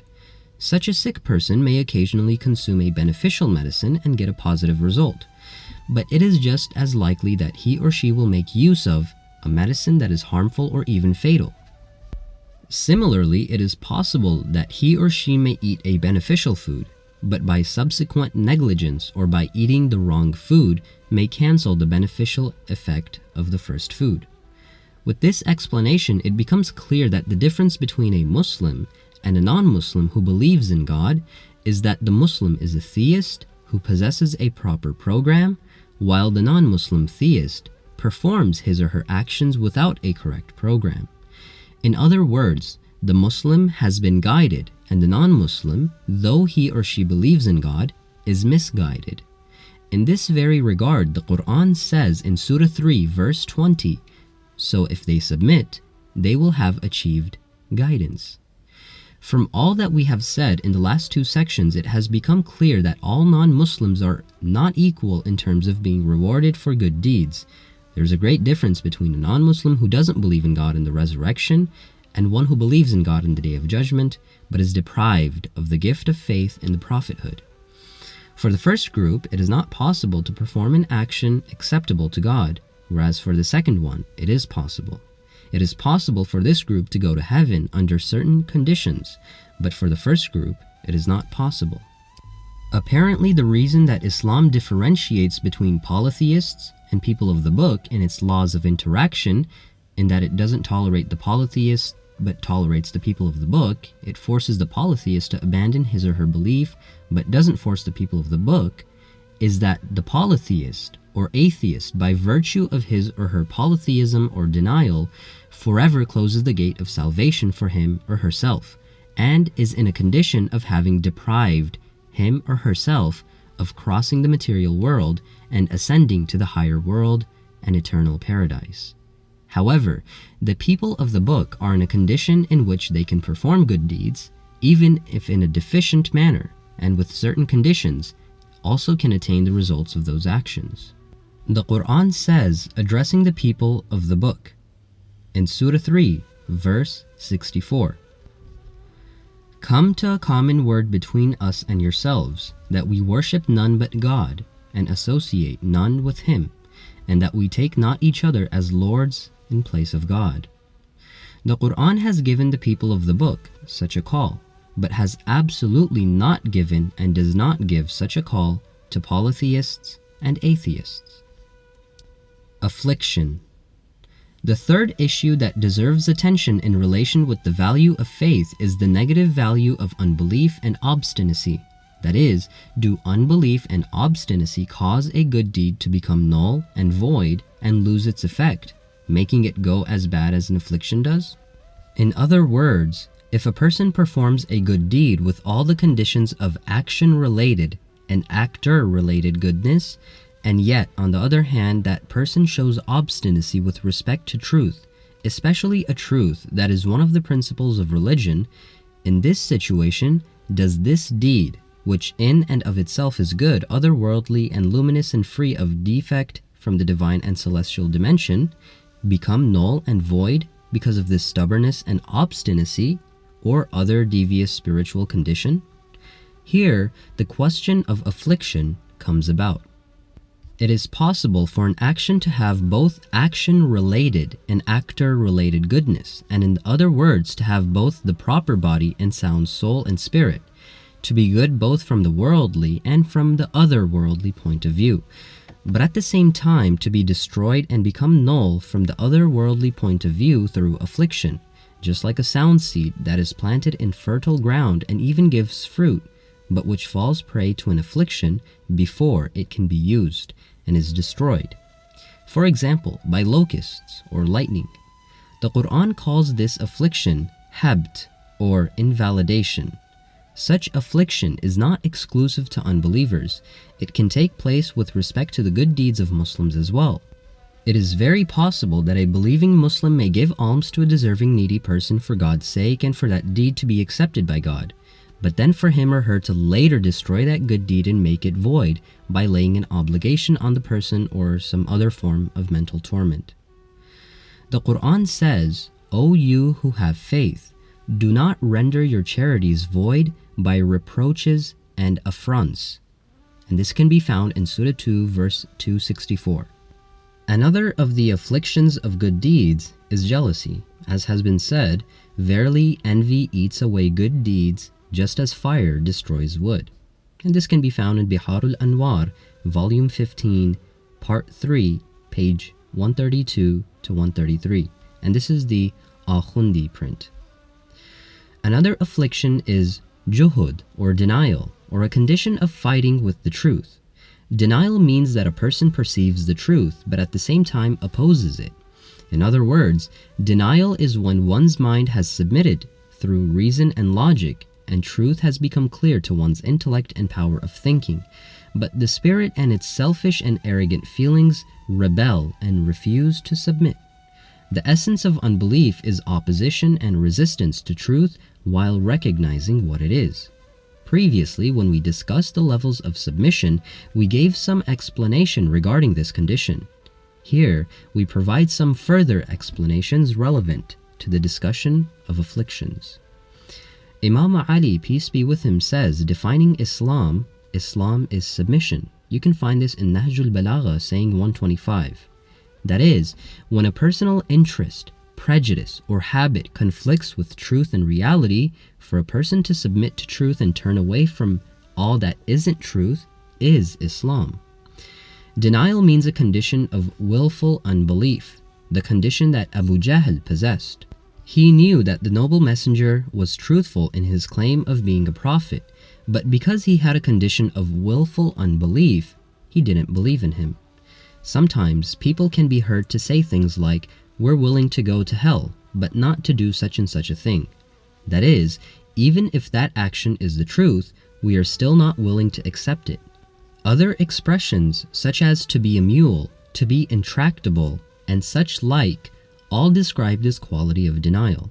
The Quran has excellently described the presence of this quality in some people where it says, "And when they said, 'O God, if this be the truth from you, rain down upon us stones from heaven, or bring to us a painful punishment.'" This can be found in Surah 8, verse 32. What a picture the Quran has painted.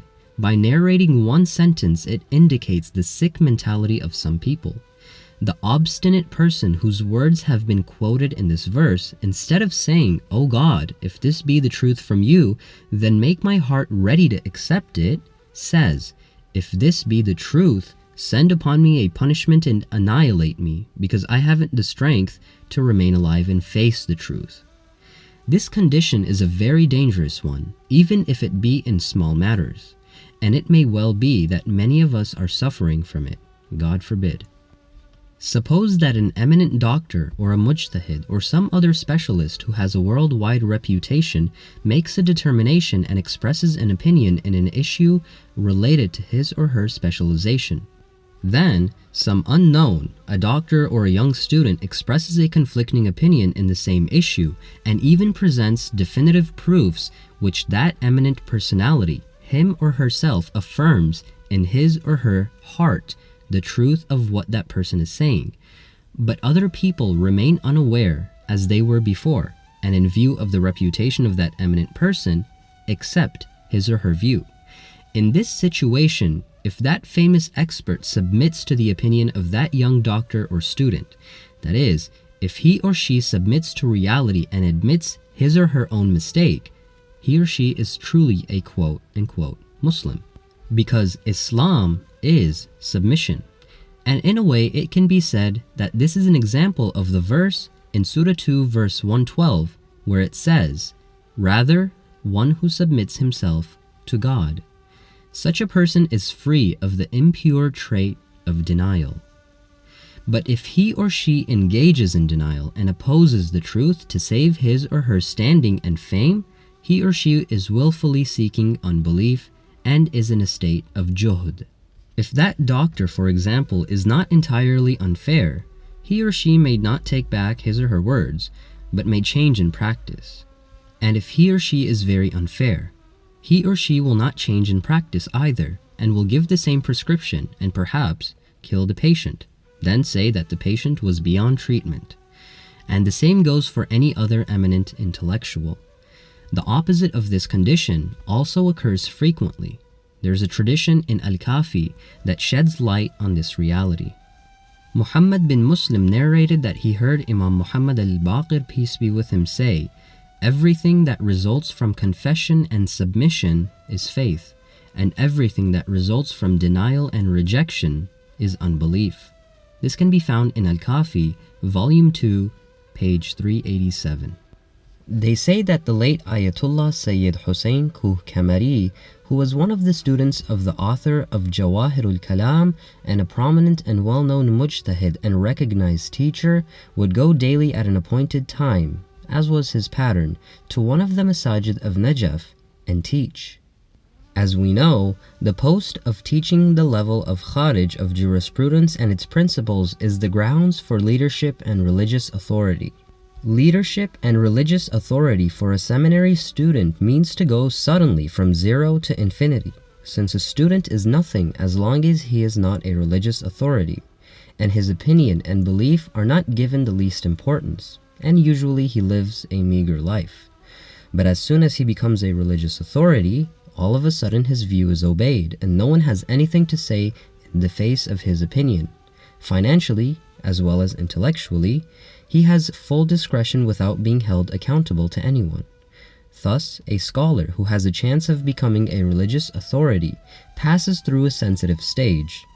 The late Sayyid Hussein Kuh Kamari was in such a stage. One day he was returning from somewhere, perhaps from visiting someone, and no more than half an hour remained until his class.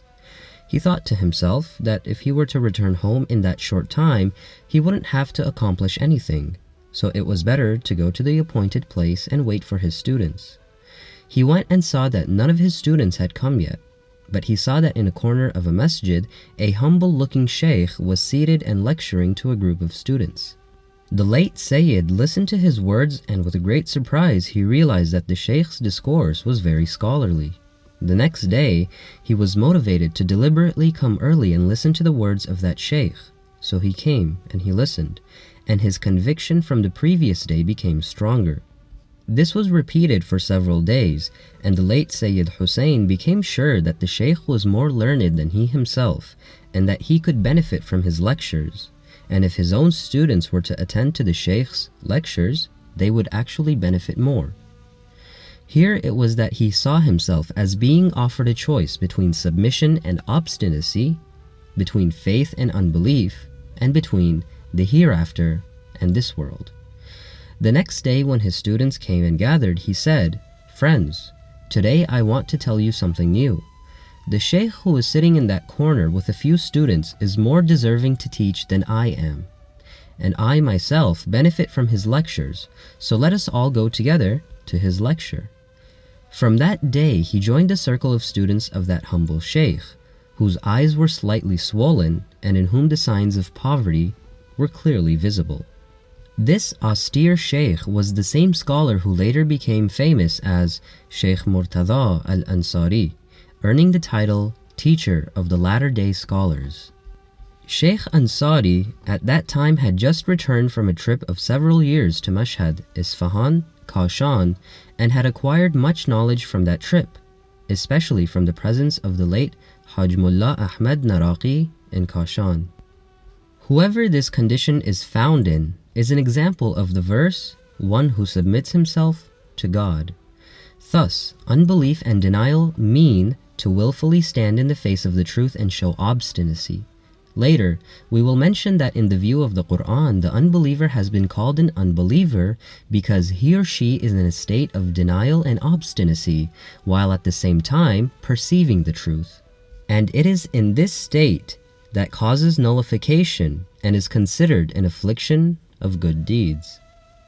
This is why in relation to the actions of those who disbelieve, in which they have been compared to ashes which a strong wind blows upon and destroys, God tells us in Surah 14 verse 18 that a parable of those who defy their Lord, their deeds are like ashes over which the wind blows hard on a tempestuous day. Suppose that Pasteur performed his intellectual research which led to the discovery of bacteria for God, and that his intention was to serve humanity and seek nearness to God. That is not sufficient for him to be rewarded by God in the end. If he possessed qualities like denial and the like, and was prejudiced in favor of his own beliefs, then without doubt all his actions are null and void, since in this case he is in a state of denying the truth. And this state of opposing the truth destroys all of a person's efforts. This would be the case if, for example, it were said to him, "Christianity is a regional and an ancestral faith for you. Have you researched whether there is a better and more complete religion than Christianity or not?" And he were to reject those words and without being ready to study and search say that the best religion is Christianity. You see, a person's actions in such a case are like ashes, subject to ruin by a swift wind. We only mention Pasteur as an example. We don't mean to say that Pasteur was like this. God alone knows that. If we too are obstinate towards the truth, we fall into this general rule. O Lord, protect us from the state of unbelief, obstinacy, and opposition to the truth. Apart from what has been mentioned, there are also other afflictions that befall good deeds. Perhaps one of these afflictions is apathy and indifference in defending truth and righteousness. One must not only avoid denial and rejection of truth, but in addition, one must also not be neutral and instead must defend the truth. The people of Kufa of Iraq knew that the truth was with Hussein ibn Ali, and they even admitted this fact, but they were neglectful in supporting and defending the truth. They didn't show resolve and perseverance. Not to support the truth is to deny the truth in practice. Lady Zainab, the daughter of Imam Ali, in her famous address to the people of Kufa, rebukes them for their negligence in coming to the defense of the truth and for oppressing and sinning against it. She said, "O people of Kufa, O people of deception, treachery, and disloyalty, do you weep? So let your tears not dry and your cries not cease. Your parable is that of the woman who undid her weaving after having made it firm." This can be found in Nafas al-Mahmum, page 393. Another of the afflictions that can befall actions is conceit and vanity. Boasting about one's deeds, like jealousy, conceit, and denial, also destroy actions. There is a tradition that says sometimes a person performs a good deed and a worthy deed, and his or her action finds a place in the Illiyin, but later he or she mentions that action in public and boasts of it. This causes the action to descend. If he or she mentions it again, it descends further. When it is mentioned a third time, it is destroyed altogether and sometimes is converted into an evil deed. Imam Muhammad al-Baqir, peace be with him, said, "Preserving a deed is harder than the deed itself." The narrator asked what preserving a deed meant. The Imam replied, "A person does a good deed and gives something in the way of God, and it is recorded for him as an act done in secret. Then he mentions it, so it is erased and recorded as an act done in public. Then he mentions it again, so it is erased and recorded as an act done to show off." This can be found in Wasailu Shia, Volume 1, page 55. Below the 0 point. So far our discussion has been of the acceptance and non-acceptance of acts of worship and good and positive deeds of non-Muslims. And in other words, the above discussion was about what is above the 0 point. The discussion was whether their good deeds cause them to ascend or not. Now let us see what is the state of what is below the 0 point. That is, what happens to the sins and evil deeds of non-Muslims. Are they all alike from the aspect of our discussion, or is there a difference? In addition, in these actions that are evil and bring a person down, is there a difference between Muslims and non-Muslims? And similarly, between Shi'as and non-Shi'as? Does a Muslim, and especially a Shi'a Muslim, have a sort of protection with regard to such actions, or not? In the preceding matter, it became clear that God only punishes people when they commit wrong deeds out of culpability, or taqsir, that is, when they do so deliberately and with knowledge, not out of incapacity, qusur. Previously, we translated and explained the verse of Quran from which scholars of the principles of jurisprudence derive the rule that says, "It is evil to punish one without having explained his or her duty." Now, to clarify the situation of non-Muslims with respect to actions that fall below the 0 point, and to study their punishment and retribution for the evil deeds they commit, we have no choice but to broach another issue that is touched upon in Islamic sciences and is rooted in the noble Quran, and that is the issue of incapacity and powerlessness, istid'af. Here we begin our discussion upon this heading: the incapable and the powerless. The scholars of Islam make use of two terms. They say that some people are powerless or are awaiting the command of God. Powerless refers to the unfortunate and unable. Those awaiting the command of God denotes people whose affairs and status are to be regarded as being with God and in His hands. God Himself shall deal with them as His wisdom and mercy dictate. Both terms have been taken from the Quran. In Surah An-Nisa, verses 97 to 99, it states, "And those whose souls the angels take while they are oppressive to themselves, they say, 'What state were you in?' They say, 'We were weak in the land.' They say, 'Was not God's earth wide, that you may migrate in it?' So the abode of those people is hell, and evil an abode it is. Except the powerless among the men, women, and children, who neither have access to any means nor are guided to any way. So perhaps God may pardon them, and God is ever forgiving, ever pardoning." In the first verse, mention is made of the interrogation of some people by the divine appointees in the grave. The angels ask them, "What state were you in the world?" They forward the excuse that we were unfortunate, our means were inadequate, and we were unable to change our state.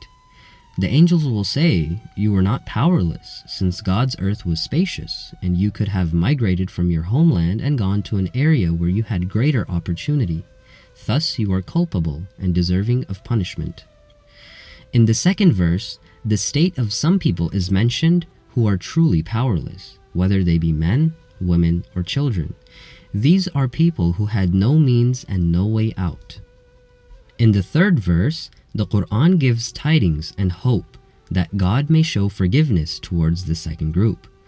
In his commentary of the Quran, Al-Mizan, Our most esteemed teacher, Allama Tabatabai, has this to say regarding these verses. God considers ignorance of religion and every form of preventing the establishment of the signs of religion to be oppression, and divine forgiveness does not encompass this. However, an exception has been made for the powerless, who did not have the ability to move and change the environment. The exception has been made in such a way that it is not exclusive to when powerlessness takes this form. Just as it is possible for the source of powerlessness to be an inability to change the environment, it is possible for it to be because a person's mind is not aware of the truth and thus remains deprived of the truth. You can refer to Al-Mizan, Volume 5, page 51. Many traditions have been narrated in which those people who, for various reasons, have remained incapable have been counted among the powerless. For more information about this, you can also refer to Al-Mizan, Volume 5, pages 56 to 61, under the discussion of traditions. In Surah 9, verse 106, God says, "And others who are awaiting the command of God, He will either punish them or He will forgive them, and God is knowing, wise." The term "those awaiting God's command" has been taken from this verse. It has been narrated that Imam Muhammad al-Baqir, peace be with him, said about this verse, "Verily there was a people in the early era of Islam who were once polytheists and committed grave misdeeds. They killed Hamza and Ja'far and people like them from among the Muslims. Later they became Muslims, abandoning polytheism for monotheism. But faith did not find its way into their hearts for them to be counted among the believers and become deserving of heaven, while at the same time they had forsaken denial and obstinacy, which was the cause of their being deserving of punishment. They were neither believers nor unbelievers and deniers. These, then, are the Murjaun li-amrillah, whose affair is referred to God. This tradition can be found in Al-Mizan, Volume 9, page 406, and also from Al-Kafi. In another tradition, it has been narrated that Humran ibn A'yan said, "I asked Imam Ja'far as-Sadiq, peace be with him, about the powerless. He replied, 'They are neither of the believers nor of the unbelievers. They are the ones whose affair is referred to God's command.'" And this can be found also from Al-Mizan, Volume 9, page 407. Though the purport of the verse regarding those whose affair is referred to God's command is that one should say only that their affair is with God, still, from the tone of the verse regarding the powerless, a hint of divine forgiveness and pardon can be deduced. What is understood in total is that those people who in some way were incapable and are not blameworthy will not be punished by God. In Al-Kafi, there is a tradition from Hamza ibn Tayyar who narrated that Imam Ja'far as-Sadiq said, "People are of 6 groups, and in the end are of 3 groups. The party of faith, the party of unbelief, and the party of deviation. These groups come into being from God's promise and warning regarding heaven and hell. That is, people are divided into these groups according to their standing with respect to these promises and warnings. Those 6 groups are the believers, the unbelievers, the powerless, those referred to God's command, those who confess their sin and have mixed good deeds with evil deeds, and the people of the heights, A'raf."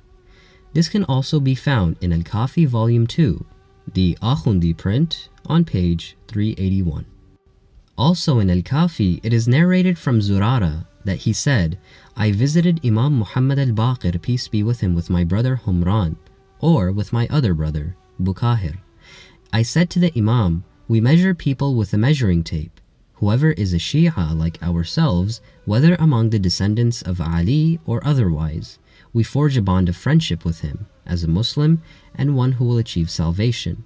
And whoever is opposed to our creed, we dissociate him as a misguided person and one who will not achieve salvation.'" The Imam said, "Zurara, God's word is more truthful than yours. If what you say is correct, Then what about God's words where he says, "Except the powerless among the men, women, and children who find no way out nor find a path"? What about those who are referred to God's command? What about those regarding whom God says they mixed good deeds and other evil deeds? What happened to the people of the heights? Who then are the ones whose hearts are to be inclined? Hamad, in his narration of this event from Zurara, narrates that he said, "At this point, the Imam and I began to argue. Both of us raised our voices such that those outside the house heard us." Jamal ibn Darraj narrates from Zurara in this event that the Imam said, "Zurara, God has made it incumbent upon himself that he takes the misguided, not the unbelievers and deniers, to heaven." This can be found in Al-Kafi, Volume 2, the Akhundi print, page 382. And also in Al-Kafi, it is narrated from Imam Musa ibn Ja'far al-Kadhim, peace be with him, that he said, "Ali is a gate amongst the gates of guidance. Whoever enters from this gate is a believer, and whoever exits from it is an unbeliever. And one who neither enters from it nor exits from it is among the party whose affair is referred to God." In this tradition, the Imam clearly mentions a party who are neither among the people of faith, submission, and salvation, nor among the people of denial and annihilation. And this can also be found in the same reference as before, in Al-Kafi, the Akhundi print, page 388. In Al-Kafi, it is narrated from Imam Ja'far as-Sadiq that he said, "If only people, when they are ignorant, pause and don't reject, they will not be unbelievers." This can also be found in the same reference as above, Al-Kafi, the Akhundi print, page 388. If one ponders upon the traditions which have come down from the pure Imams, and most of which have been collected in the sections Kitab al-Hujjah and Kitab al-Iman wal-Kufr in Al-Kafi, he or she will realize that the Imam's position was that whatever punishment befalls a person is because truth was presented to him or her, and he or she showed prejudice or obstinacy towards it, or at the very least was in a position where he or she should have researched and searched, but didn't do so. And as for people who, out of incapacity of understanding and perception, or because of other reasons, are in a position where they are not in denial or negligent in researching, they are not counted among the deniers and adversaries. They are counted among the powerless and those referred to God's command. And it is understood from the traditions that the pure Imams view many people to be of this category. In Al-Kafi, in the section Kitab al-Hujjah, Shaykh Kulayni narrates several traditions to the effect that whoever obeys God with an act of worship in which he exhausts himself, but doesn't have an Imam appointed by God, his effort is not accepted. This can be found in Al-Kafi, Volume 1, page 183. Or that God does not accept the actions of his servants without recognition of him, meaning the Imam. This can be found in Al-Kafi, Volume 1, page 203. At the same time, in that same Kitab al-Hujjah of Al-Kafi, it is narrated from Imam Ja'far as-Sadiq that whoever recognizes us is a believer, and whoever denies us is an unbeliever, and whoever neither recognizes nor denies us is misguided until he or she returns to the guidance of our obedience, which God enjoined upon him or her. So if he or she dies in the state of misguidedness, God shall do what he pleases. This can be found again in Al-Kafi, Volume 1, page 187.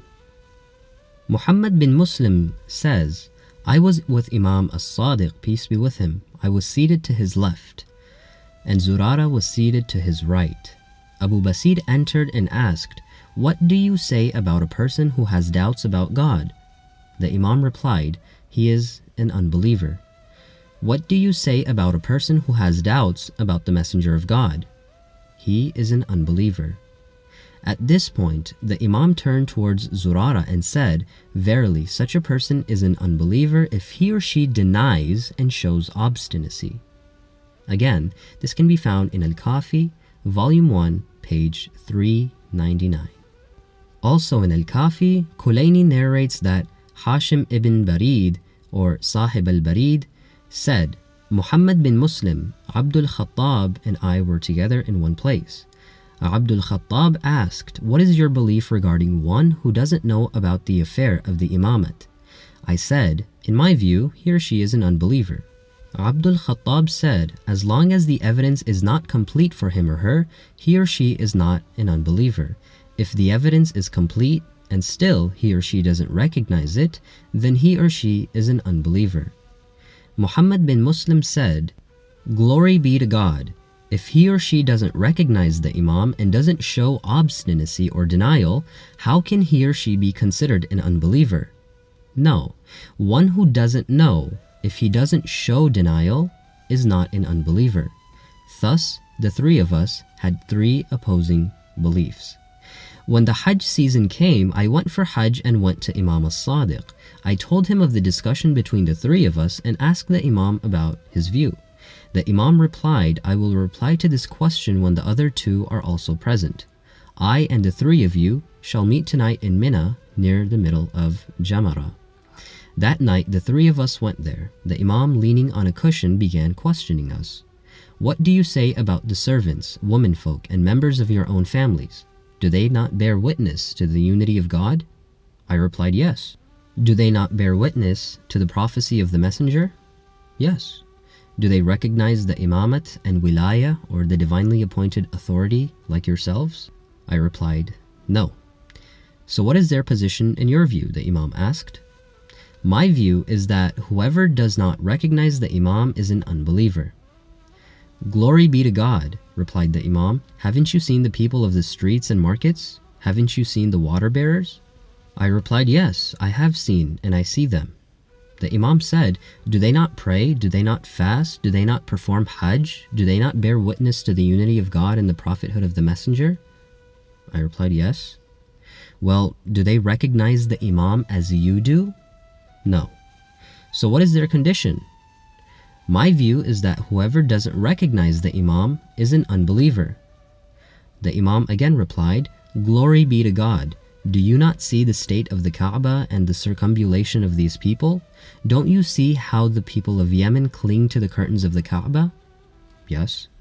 Don't they profess monotheism and believe in the messenger? Don't they pray, fast, and perform Hajj?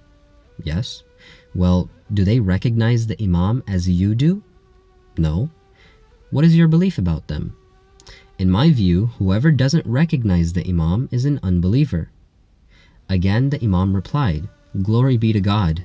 This belief is the belief of the Kharijites. At that point, the Imam said, now, do you wish me to inform you of the truth?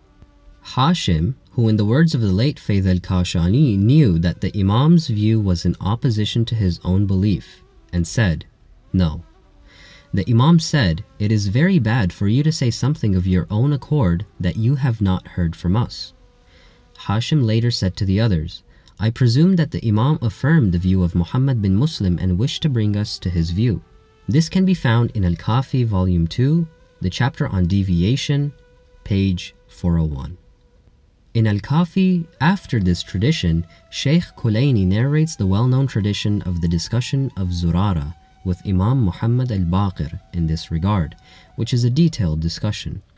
In Al-Kafi, at the end of Kitab al-Iman wal-Kufr, there is a chapter entitled, No Action Causes Harm with Belief, and No Action Brings Benefit with Unbelief. But the traditions that have come under this heading do not affirm this heading. The following tradition is among them. Ya'qub ibn Shu'aib said, I asked Imam Ja'far as-Sadiq, peace be with him, does anyone aside from the believers have a definite reward from God? He replied, no. This can be found in Al-Kafi, Volume 2, page 464. The purport of this tradition is that God has given a promise of reward to none but the believers, and without doubt He will fulfill His promise. However, aside from the believers, God has not given any promise for him to have to fulfill of necessity. And since He has not given any promise, it is up to him himself, whether to reward or not to reward. With this explanation, the Imam wishes to convey that the non-believers are counted with the powerless and those whose affair is referred to God's command in terms of whether God will reward them or not. It must be said that their affair is with God for Him to reward or not to. At the end of this chapter of Al-Kafi, there are some traditions which we will mention later under the heading, The Sins of Muslims. Of course, the relevant traditions are not limited to those mentioned here. There are other traditions as well. Our deduction from all of these traditions is what we have mentioned above. If someone deduces something else and doesn't affirm our view, he or she may explain his or her view with its evidence, and perhaps we can benefit from it as well. From the view of the Islamic sages. Islamic philosophers have discussed this issue in a different way, but the conclusion that they have reached in the end corresponds with what we have deduced from the verses and traditions. Avicenna, or Ibn Sina, says, people are divided into three groups in terms of soundness of body or physical beauty. One group is at the stage of perfection in soundness or beauty. Another is at the extreme of ugliness or illness. Both of these groups are in a minority. The group that forms the majority are the people who are in the middle in terms of health and beauty. Neither are they absolutely sound or healthy, nor do they, like the deformed, suffer from deformities or permanent sickness. Neither are they extremely beautiful nor ugly. Similarly, from the spiritual point of view, people fall into the same categories. One group is in love with the truth, and another is its stubborn enemy. The third group consists of those in the middle, and they are the majority, who are neither in love with the truth like the first group, nor its enemies like the second. These are people who have not reached the truth, but if they were shown the truth, they wouldn't refuse to accept it. In other words, from the Islamic perspective and from a jurisprudential viewpoint, they are not Muslims, but in real terms, they are Muslims. That is, they are submissive to truth and have no stubbornness toward it. Avicenna, after this division, says, believe God's mercy to be encompassing. You can find this in Al-Isharat, towards the end of the 7th section. In the discussions of good and evil of Al-Asfar, Mullah Sadra mentions this point as an objection. How do you say that good overcomes evil, even though when we look at the human being, which is the noblest creation, we see that most people are caught in evil deeds in terms of their practice, and stuck in unsound beliefs and compound ignorance in terms of their beliefs. And evil deeds and false beliefs destroy their position on the Day of Judgment, making them worthy of perdition. Thus, the final outcome of humanity, which is the best of creation, is wretchedness and misfortune. Mullah Sadra, in answering this objection, points towards the words of Ibn Sina and says, in the next life, people are the same as they are in this life in terms of their soundness and felicity.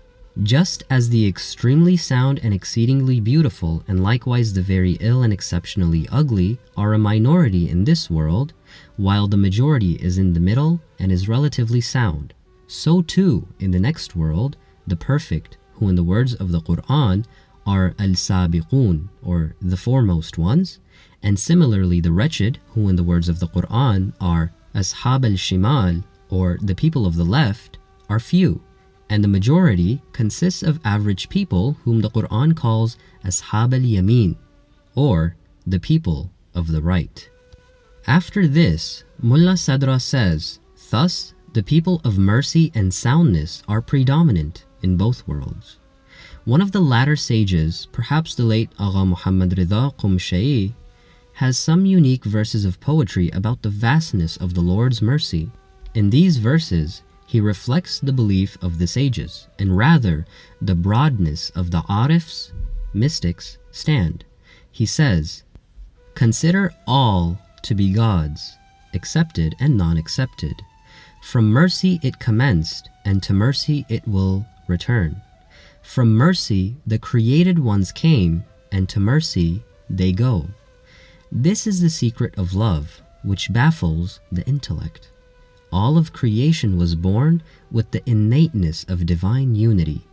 This polytheism is incidental, and the incidental subsides. Says wisdom, keep hidden the secret of truth. What will the prying intellect do with love which pulls aside the curtains? Consider the story of what was and what will be to be a dot. This dot sometimes ascends and sometimes descends. None but I strove to keep the trusts, whether you call me oppressive or call me ignorant. The discussion of the sages pertains to the minor premise of an argument, not the major premise. The sages don't discuss what the criterion of a good deed or the criterion of a deed's acceptance are. Their discussion is about the human being, about the idea that relatively speaking in practice, the majority of people, to differing extents, are good, remain good, die good, and will be resurrected good.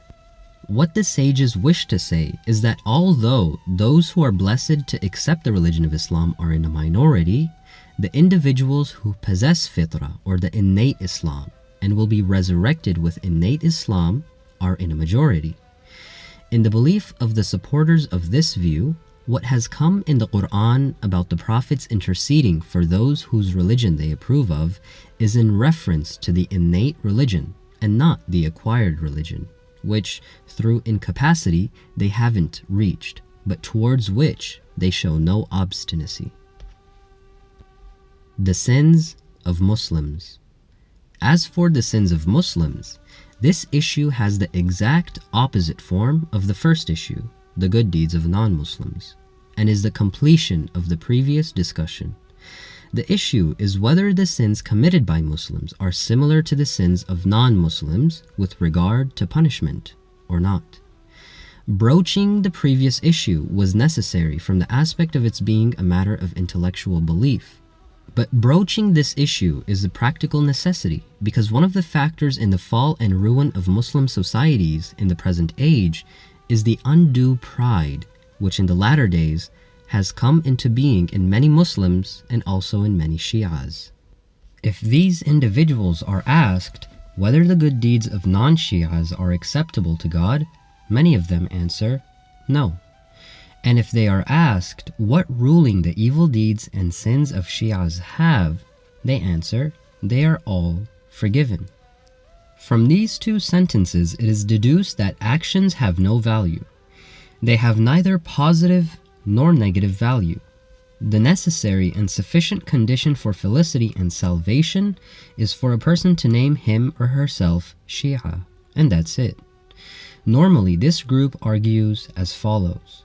First, if our sins and those of others are to be accounted for in the same way, what difference is there between Shias and non-Shias? Secondly, there is a well-known tradition which says love of Ali ibn Abi Talib is a good deed with which no evil deed can bring harm. In answer to the first argument, it must be said that the difference between Shias and non-Shias becomes apparent when a Shia acts on the program his or her leaders have given to him or her, and the non-Shia also acts on the teachings of his or her own religion. In such a case, the precedence of the Shia, both in this world and in the other, will become clear. That is, the difference should be sought in the positive side, not on the negative side. We shouldn't say that if the Shia and non-Shia put the teachings of their religion under their feet, there must be some difference between them. And if there is no difference between them in that case, then what difference is there between Shias and non-Shias? This is exactly as if two patients were to refer to a doctor, one referring to an expert doctor and the other to a doctor with less expertise. But when they receive the doctor's prescription, neither of them acts in accordance with it. Then the first patient complains, saying, "What difference is there between me and the patient who referred to the non-expert doctor? Why should I remain sick like him, even though I referred to an expert doctor and he referred to a non-expert doctor?" Just as in the example of the two patients, it is not correct for us to differentiate between Ali ibn Abi Talib and others by saying that if we don't act according to his commands, we will see no harm. But for them, whether they act according to the words of their leader or not, they will be in loss. One of the companions of Imam Ja'far as-Sadiq, peace be with him, said to the Imam, "Some of your Shi'as have gone astray and consider forbidden actions to be permissible. They say that religion is recognition of the Imam and no more. Thus, once you have recognized the Imam, you may do whatever you want." Imam as-Sadiq replied to this by saying, "Verily we belong to God, and to Him shall we return. These unbelievers have interpreted that which they don't know according to their own ideas. The proper statement is, acquire recognition of the Imam and do whatever good deeds you want, and they will be accepted of you, for God does not accept actions without recognition." This hadith can be found in Mustadrakul Wasail, Volume 1, page 24. Muhammad bin Marid asked Imam Ja'far as-Sadiq, "Is it true that you have said, once you have recognized the Imam, do what you please?" The Imam replied, "Yes, that is correct." He said, "Any action, even adultery, theft, or drinking wine?" The Imam replied, "Verily we belong to God, and to Him shall we return. I swear by God, they have wronged us. We, the Imams ourselves, are responsible for our actions. How can responsibility be lifted from our Shi'as? What I said is that once you have recognized the Imam, do what you wish of good deeds, for they will be accepted from you." And this hadith can be found in Al-Kafi, Volume 2, page 464. As for the tradition that says, love of Ali ibn Abi Talib is a good deed with which no evil deed will cause harm, we must see what its interpretation is. One of the eminent scholars, I think it was Wahid Bihbahani, has interpreted this tradition in a noteworthy way. He says that the meaning of this tradition is that if one's love of Ali ibn Abi Talib is true, no sin will bring harm to a person. That is, if one's love of Ali ibn Abi Talib, who is the perfect example of humanity, obedience, servitude, and ethics, is sincere and not out of self-centeredness, it will prevent the committing of sins. It is like a vaccine that brings immunity and keeps sicknesses away from the vaccinated person. Love of a leader like Ali ibn Abi Talib, who is the personification of good deeds and piety, causes one to love Ali ibn Abi Talib's character. It chases the thought of sin from one's mind, with the condition, of course, that one's love be true. It is impossible for one who recognizes Ali ibn Abi Talib, his piety, his tearful prayers, his supplications in the heart of the night, and one who loves such a person, to act in opposition to his command, he who always commanded others to be pious and to do good deeds. Every lover shows respect to the wishes of his or her beloved and respects his or her command. Obedience to the beloved is a necessary result of true love. Thus, it is not exclusive to Ali ibn Abi Talib. True love of the Prophet Muhammad is the same way. Thus, the meaning of the tradition, love of Ali ibn Abi Talib is a good deed with which no evil deed can cause harm, is that love of Ali is a good deed that prevents evil deeds from bringing harm. That is, it prevents their occurrence. It doesn't indicate the meaning that the ignorant have understood, which is that love of Ali ibn Abi Talib is something alongside of which any sin you may commit will not have an effect. Some dervishes, on the one hand, claim to love God, and on the other hand are more sinful than all of the sinners. These two are false claimants. Imam Ja'far as-Sadiq said, "You disobey God while claiming to love Him. This, by my life, is an incredible deed. If your love were true, you would obey Him. Verily the lover shows obedience to the beloved." The true friends of Amirul Mu'mineen Ali ibn Abi Talib would always abstain from sins. His patronage, or wilaya, would protect them from sin, not encourage it. Imam Muhammad al-Baqir, peace be with him, said, "Our patronage is not attained except through deeds and piety." This can be found in Biharul Anwar, Volume 12, in the Kumpani print. Now, here are some traditions in support of this point. Tawus al-Yamani says, I saw Ali ibn al-Hussein performing the circumambulation of the house of God and busying himself in worship from the time of Isha prayers until the last part of the night. When he found himself alone, he looked toward the sky and said, O God, the stars have disappeared in the horizon and the eyes of the people have slept, and your gates are open to those who seek. Tawus narrated many sentences in this regard from the humble and worshipful supplications of the Imam, and has said in regards to the Imam, numerous times in the course of his supplications, he wept. Tawus then said, Then he, the Imam, fell to the earth and prostrated on the ground. I approached him, and putting his head on my knees, wept. My tears flowed and fell on his face. He rose, sat, and said, Who has busied me from the remembrance of my Lord? I said, I am Tawus, O son of the Messenger of God. What is this agitation and disquiet? We, who are sinners and full of shortcomings, should do thus. Your father is Hussein ibn Ali, your mother is Fatima Zahra, and your grandfather is the Messenger of God. That is, with such a noble ancestry and lofty link, why are you in discomfort and fear? He looked to me and said, Not at all, O Tawus, not at all. Leave aside talk of my ancestry. God created the heaven for those who obey him and do good, even if it be an Abyssinian slave. And he created hell for those who disobey him, even if he be a Quraysh lad. Have you not heard the words of God? So when the trumpet shall be blown, there will be no relations among them, nor shall they ask one another.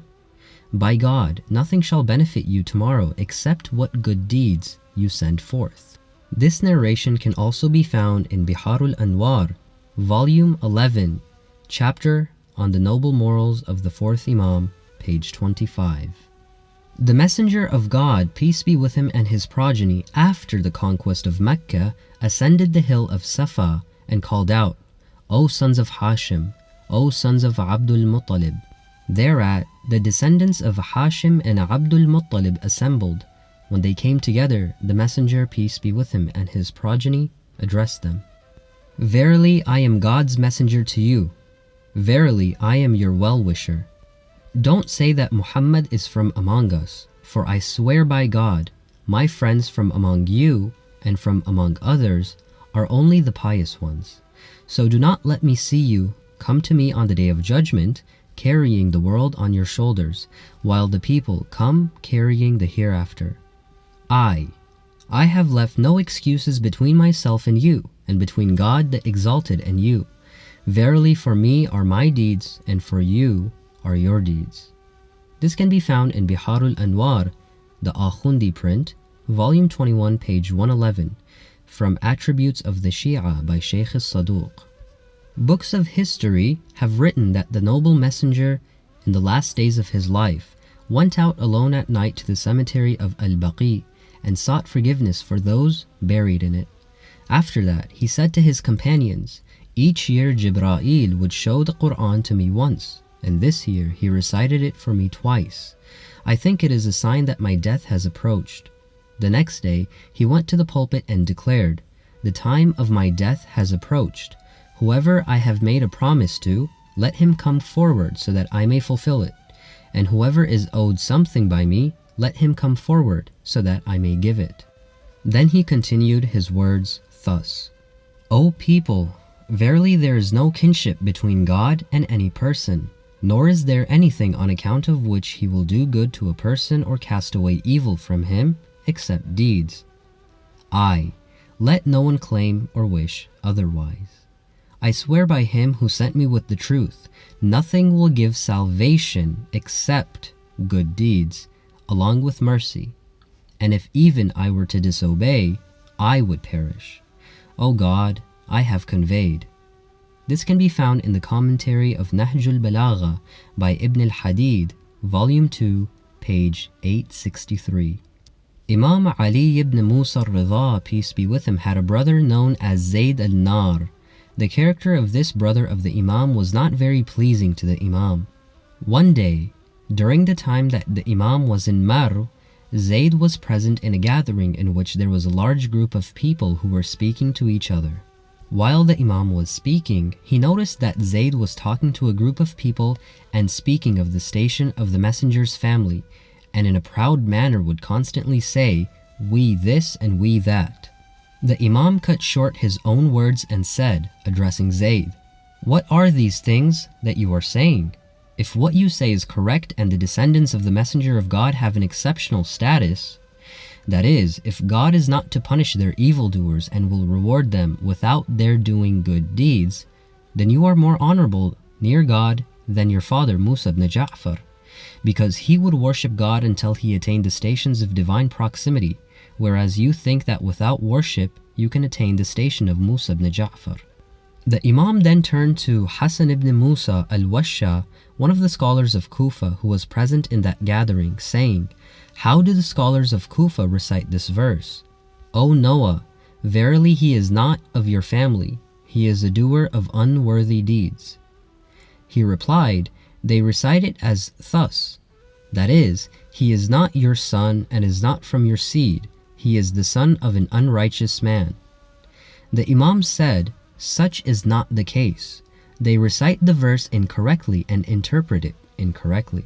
The verse is thus. It means, your son himself is unworthy. He was actually the son of Noah. He was driven away from God and drowned because he himself was unrighteous, even though he was the son of Prophet Noah. Thus, being descended from and related to the Prophet or Imam has no benefit. Good deeds are required."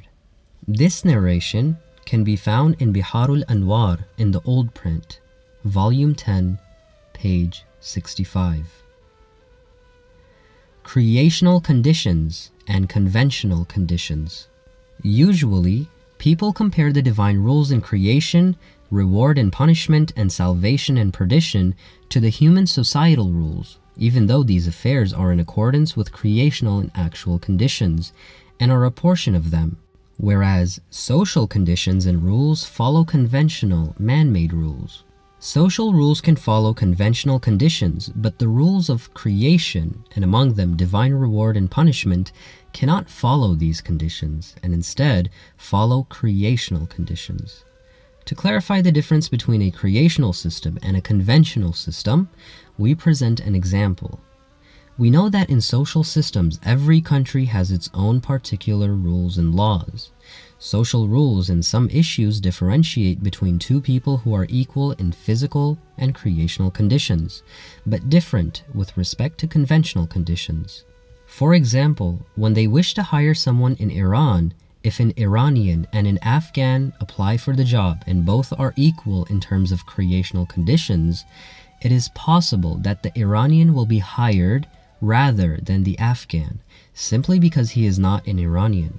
In this case, if the Afghan says that I am completely equal in terms of physical conditions to the Iranian who was hired, if he is healthy, I too am healthy, and if he is young, so am I, and if he is a specialist in such and such field, so am I, he will be given the answer that the administrative rules do not permit us to hire you. Based on a conventional and man-made decision, the position of this same Afghani individual can change and become like others. That is, he can apply for and receive Iranian citizenship. It is obvious that citizenship papers have no effect on his actual personality, but from the view of social rules, he has become another person. Normally, the observance of conventional conditions is concurrent with a lack of observance of equality in actual and creational conditions. But in issues that do not follow social and conventional rules, and instead follow creational conditions, the case is different. For example, if, God forbid, an illness or an epidemic comes to Iran, it will not differentiate between a citizen of Iran and that of another country. If an Iranian and an Afghan are equal with respect to temperamental, environmental, and all other conditions, it is impossible for the bacteria that cause illness to discriminate and say that since the Afghan is not a citizen of Iran, I have nothing to do with him. Here, the issue is of creation and nature, not society and societal conventions. The issue pertains to creation, not to legislation and rulemaking. The divine rules with respect to reward and punishment and salvation and perdition of individuals are subject to actual and creational conditions. It is not the case that if someone claims, since my name is recorded in the register of Islam and I am Muslim by name, I must have special treatment, that it will be accepted of him or her. Let there be no confusion. Here, we are concerned with the discussion of reward and punishment, salvation and perdition, and the conduct of God with His servants. We are not talking about the laws that Islam has legislated in the Muslims' social life. There is no doubt that the laws of Islam, like all other legislations of the world, are a series of conventional laws, and a series of conventional conditions has been observed within them. And in these laws, which are related to their worldly life, human beings, out of necessity, must follow a set of conventional conditions. But the actions of God and the operations of the divine will in the system of creation, including the granting of salvation and leading to perdition of individuals and rewarding and punishing them, do not follow social rules, and instead are of another type altogether. God, in carrying out of His absolute will, does not act on the basis of conventional rules. Conventional matters, which naturally have a major effect on social systems, have no role in the creational will of God. From the viewpoint of the rules which Islam has legislated that pertain to the social conduct of human beings, whenever a person recites the two testimonies, meaning that the person bears witness that there is no creature or entity worthy of worship except for God, and that Muhammad is His prophet and messenger, he or she will be recognized as a Muslim and will benefit from the advantages of Islam. But with regard to the rules of the hereafter and from the viewpoint of God's conduct, the laws of whoever follows me is from me, as mentioned in Surah 14 verse 36, and verily the most honorable of you near God is the most pious of you, as mentioned in Surah 49 verse 13, and also of the words of the Messenger of God who said, O people, verily your Father is one and your Lord is one. All of you are from Adam and Adam was from dust. There is no pride for an Arab over a non-Arab, except through piety, as mentioned in Tarikh al-Yaqubi, Volume 2, page 110. And also of Salman al-Farsi, who strove to reach truth, reached such a station that the noble messenger said of him, Salman is one of us, the people of the house. There are some who have come under the influence of satanic whisperings and have contented themselves with the thought, our name is among the names of Ali ibn Abi Talib's friends. However we may be, we are considered his subjects. Or we will make a will that a large sum out of the money that we have acquired through wrong means, or the money that we should have spent in our lifetime in good causes but didn't, should be given to the caretakers of one of the holy shrines in order for us to be buried near the graves of God's saints, so that the angels don't dare punish us. Such people should know that they have been blinded and the curtain of negligence has covered their eyes. Their eyes will open when they will find themselves drowned in divine punishment, and they will suffer from such regret that if it were possible to die, they would do so 1,000 times.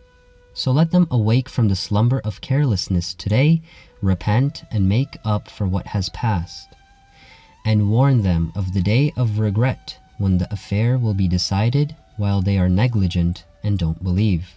This is mentioned in Surah 19 verse 39. From the point of view of the Quran and the Islamic traditions, it is definite that the sinner, even if Muslim, will be punished by God. True, since he or she has faith, he or she will in the end achieve salvation and liberty from hell, but it may be that this salvation will only come after years of hardship and punishment. Some people's account of sins will be cleansed by the hardships of dying.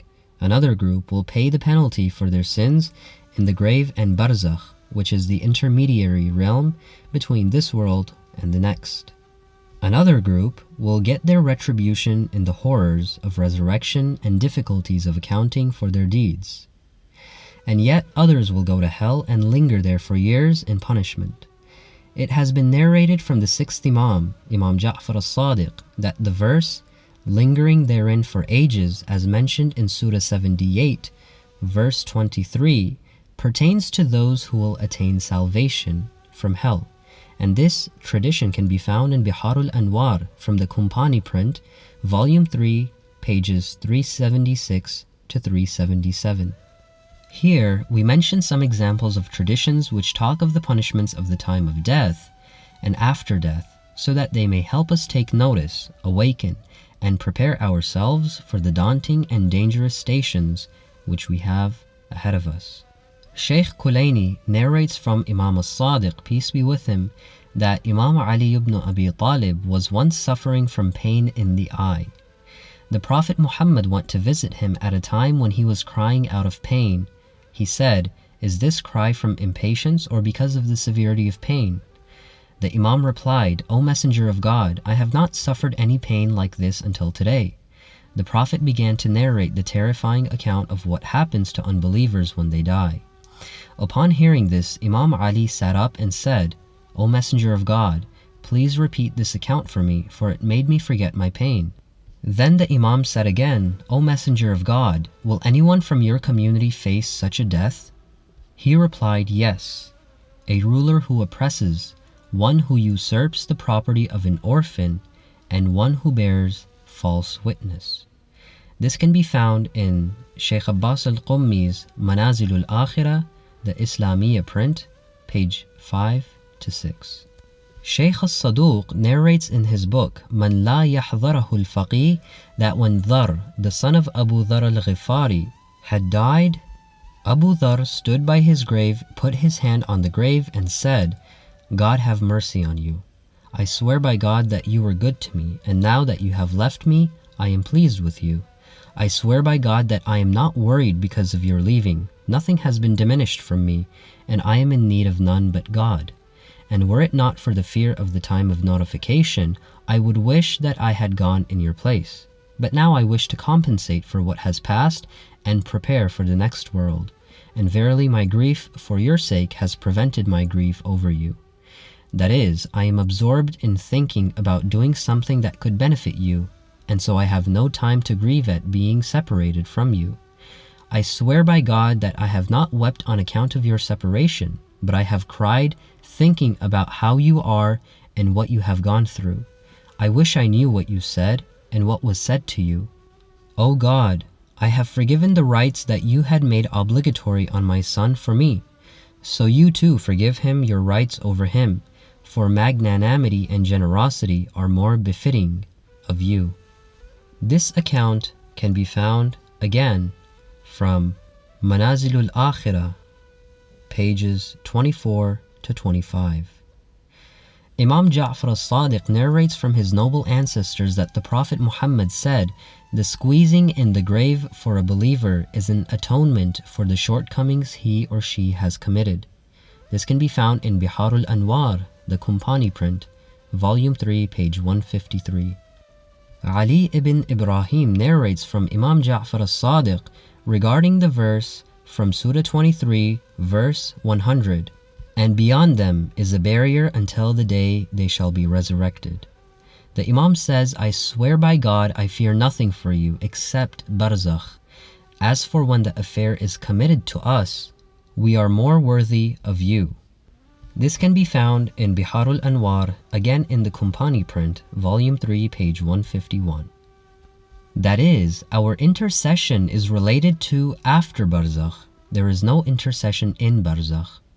In general, there are so many Quranic verses and clear traditions regarding the punishment for sins such as lying, backbiting, false accusation, treachery, oppression, usurping others' property, drinking, gambling, tale-bearing, defaming, abandoning prayer, abandoning fasting, abandoning pilgrimage, abandoning jihad, and so forth, that it is beyond reckoning. None of them are exclusive to the unbelievers or non-Shi'as. In the tradition of Mi'raj, which was the prophetic ascent to heaven, we find many examples where the Prophet Muhammad says, "I saw various groups of my community, men and women, in different forms of punishment, who were being punished on account of various sins."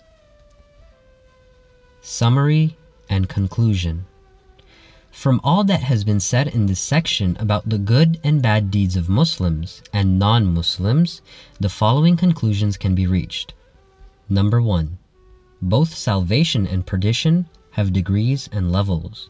Neither the people of salvation are all at the same level, nor are those of perdition.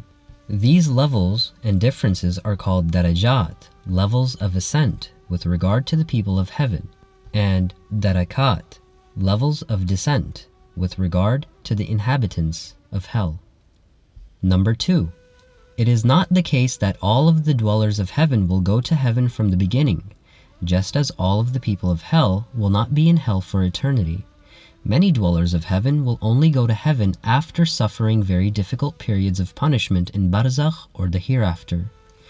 A Muslim and a Shia should know that assuming he or she dies with sound faith, if God forbid he or she has committed sins, injustices, and crimes, he or she has very difficult stages ahead, and some sins have yet greater danger and may cause one to remain eternally in hell. Number 3.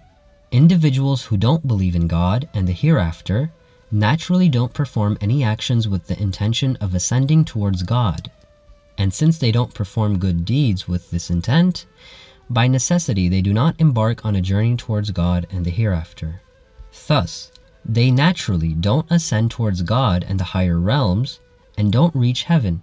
That is, because they were not moving towards it, they don't reach that destination. Number 4. If individuals believe in God and the hereafter, perform actions with the intention of seeking nearness to God, and are sincere in their actions are acceptable to God, and they deserve their reward and heaven, whether they are Muslims or non-Muslims. Number 5. Non-Muslims who believe in God and the hereafter and do good deeds with the intention of seeking nearness to God, on account of being without the blessing of Islam, are naturally deprived of benefiting from this divine program. The proportion of their good deeds is accepted, which is in accordance with the divine program, such as forms of favors and services to God's creation. But invented acts of worship that without base are naturally unacceptable, and a series of deprivations resulting from unavailability of the complete program, apply to and include them. Number 6. Accepted good deeds, whether of Muslims or otherwise, have certain afflictions which may come about afterwards and corrupt them. At the head of all these afflictions is rejection, obstinacy, and deliberate unbelief.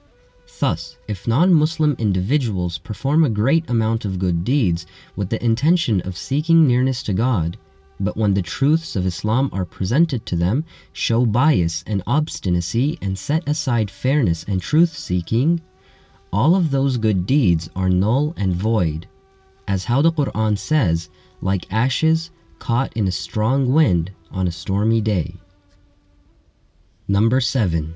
Muslims and all other true monotheists, if they commit indecencies and transgressions and betray the practical aspect of the divine program, are deserving of long punishments in barzakh and the Day of Judgment, and occasionally, because of some sins, like intentionally murdering an innocent believer, may remain in eternal punishment.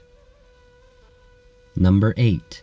The good deeds of individuals who don't believe in God and the Day of Judgment, and perhaps may also ascribe partners to God, will cause their punishment to be lessened and occasionally be lifted. Number 9.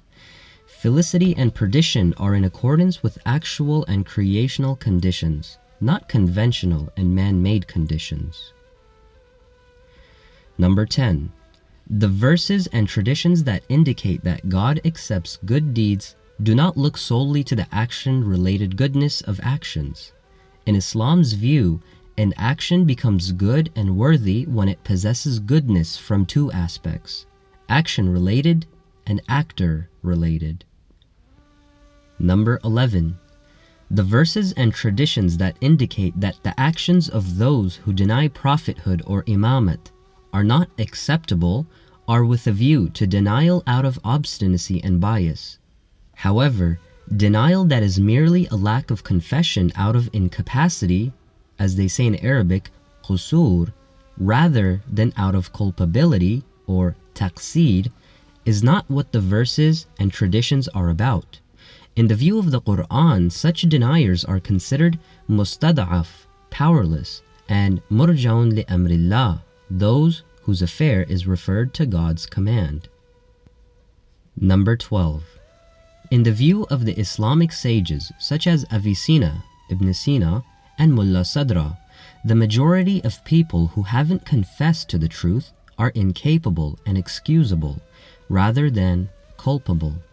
If such people do not know God, they will not be punished, though they will not also go to heaven. And if they believe in God and the resurrection and perform pure good deeds with the intention of seeking nearness to God, they will receive the recompense for their good deeds. Only those will face perdition who are culpable, not those who are incapable. And that concludes the book Islam and Religious Pluralism by Ayatollah Murtadha Mutahhari.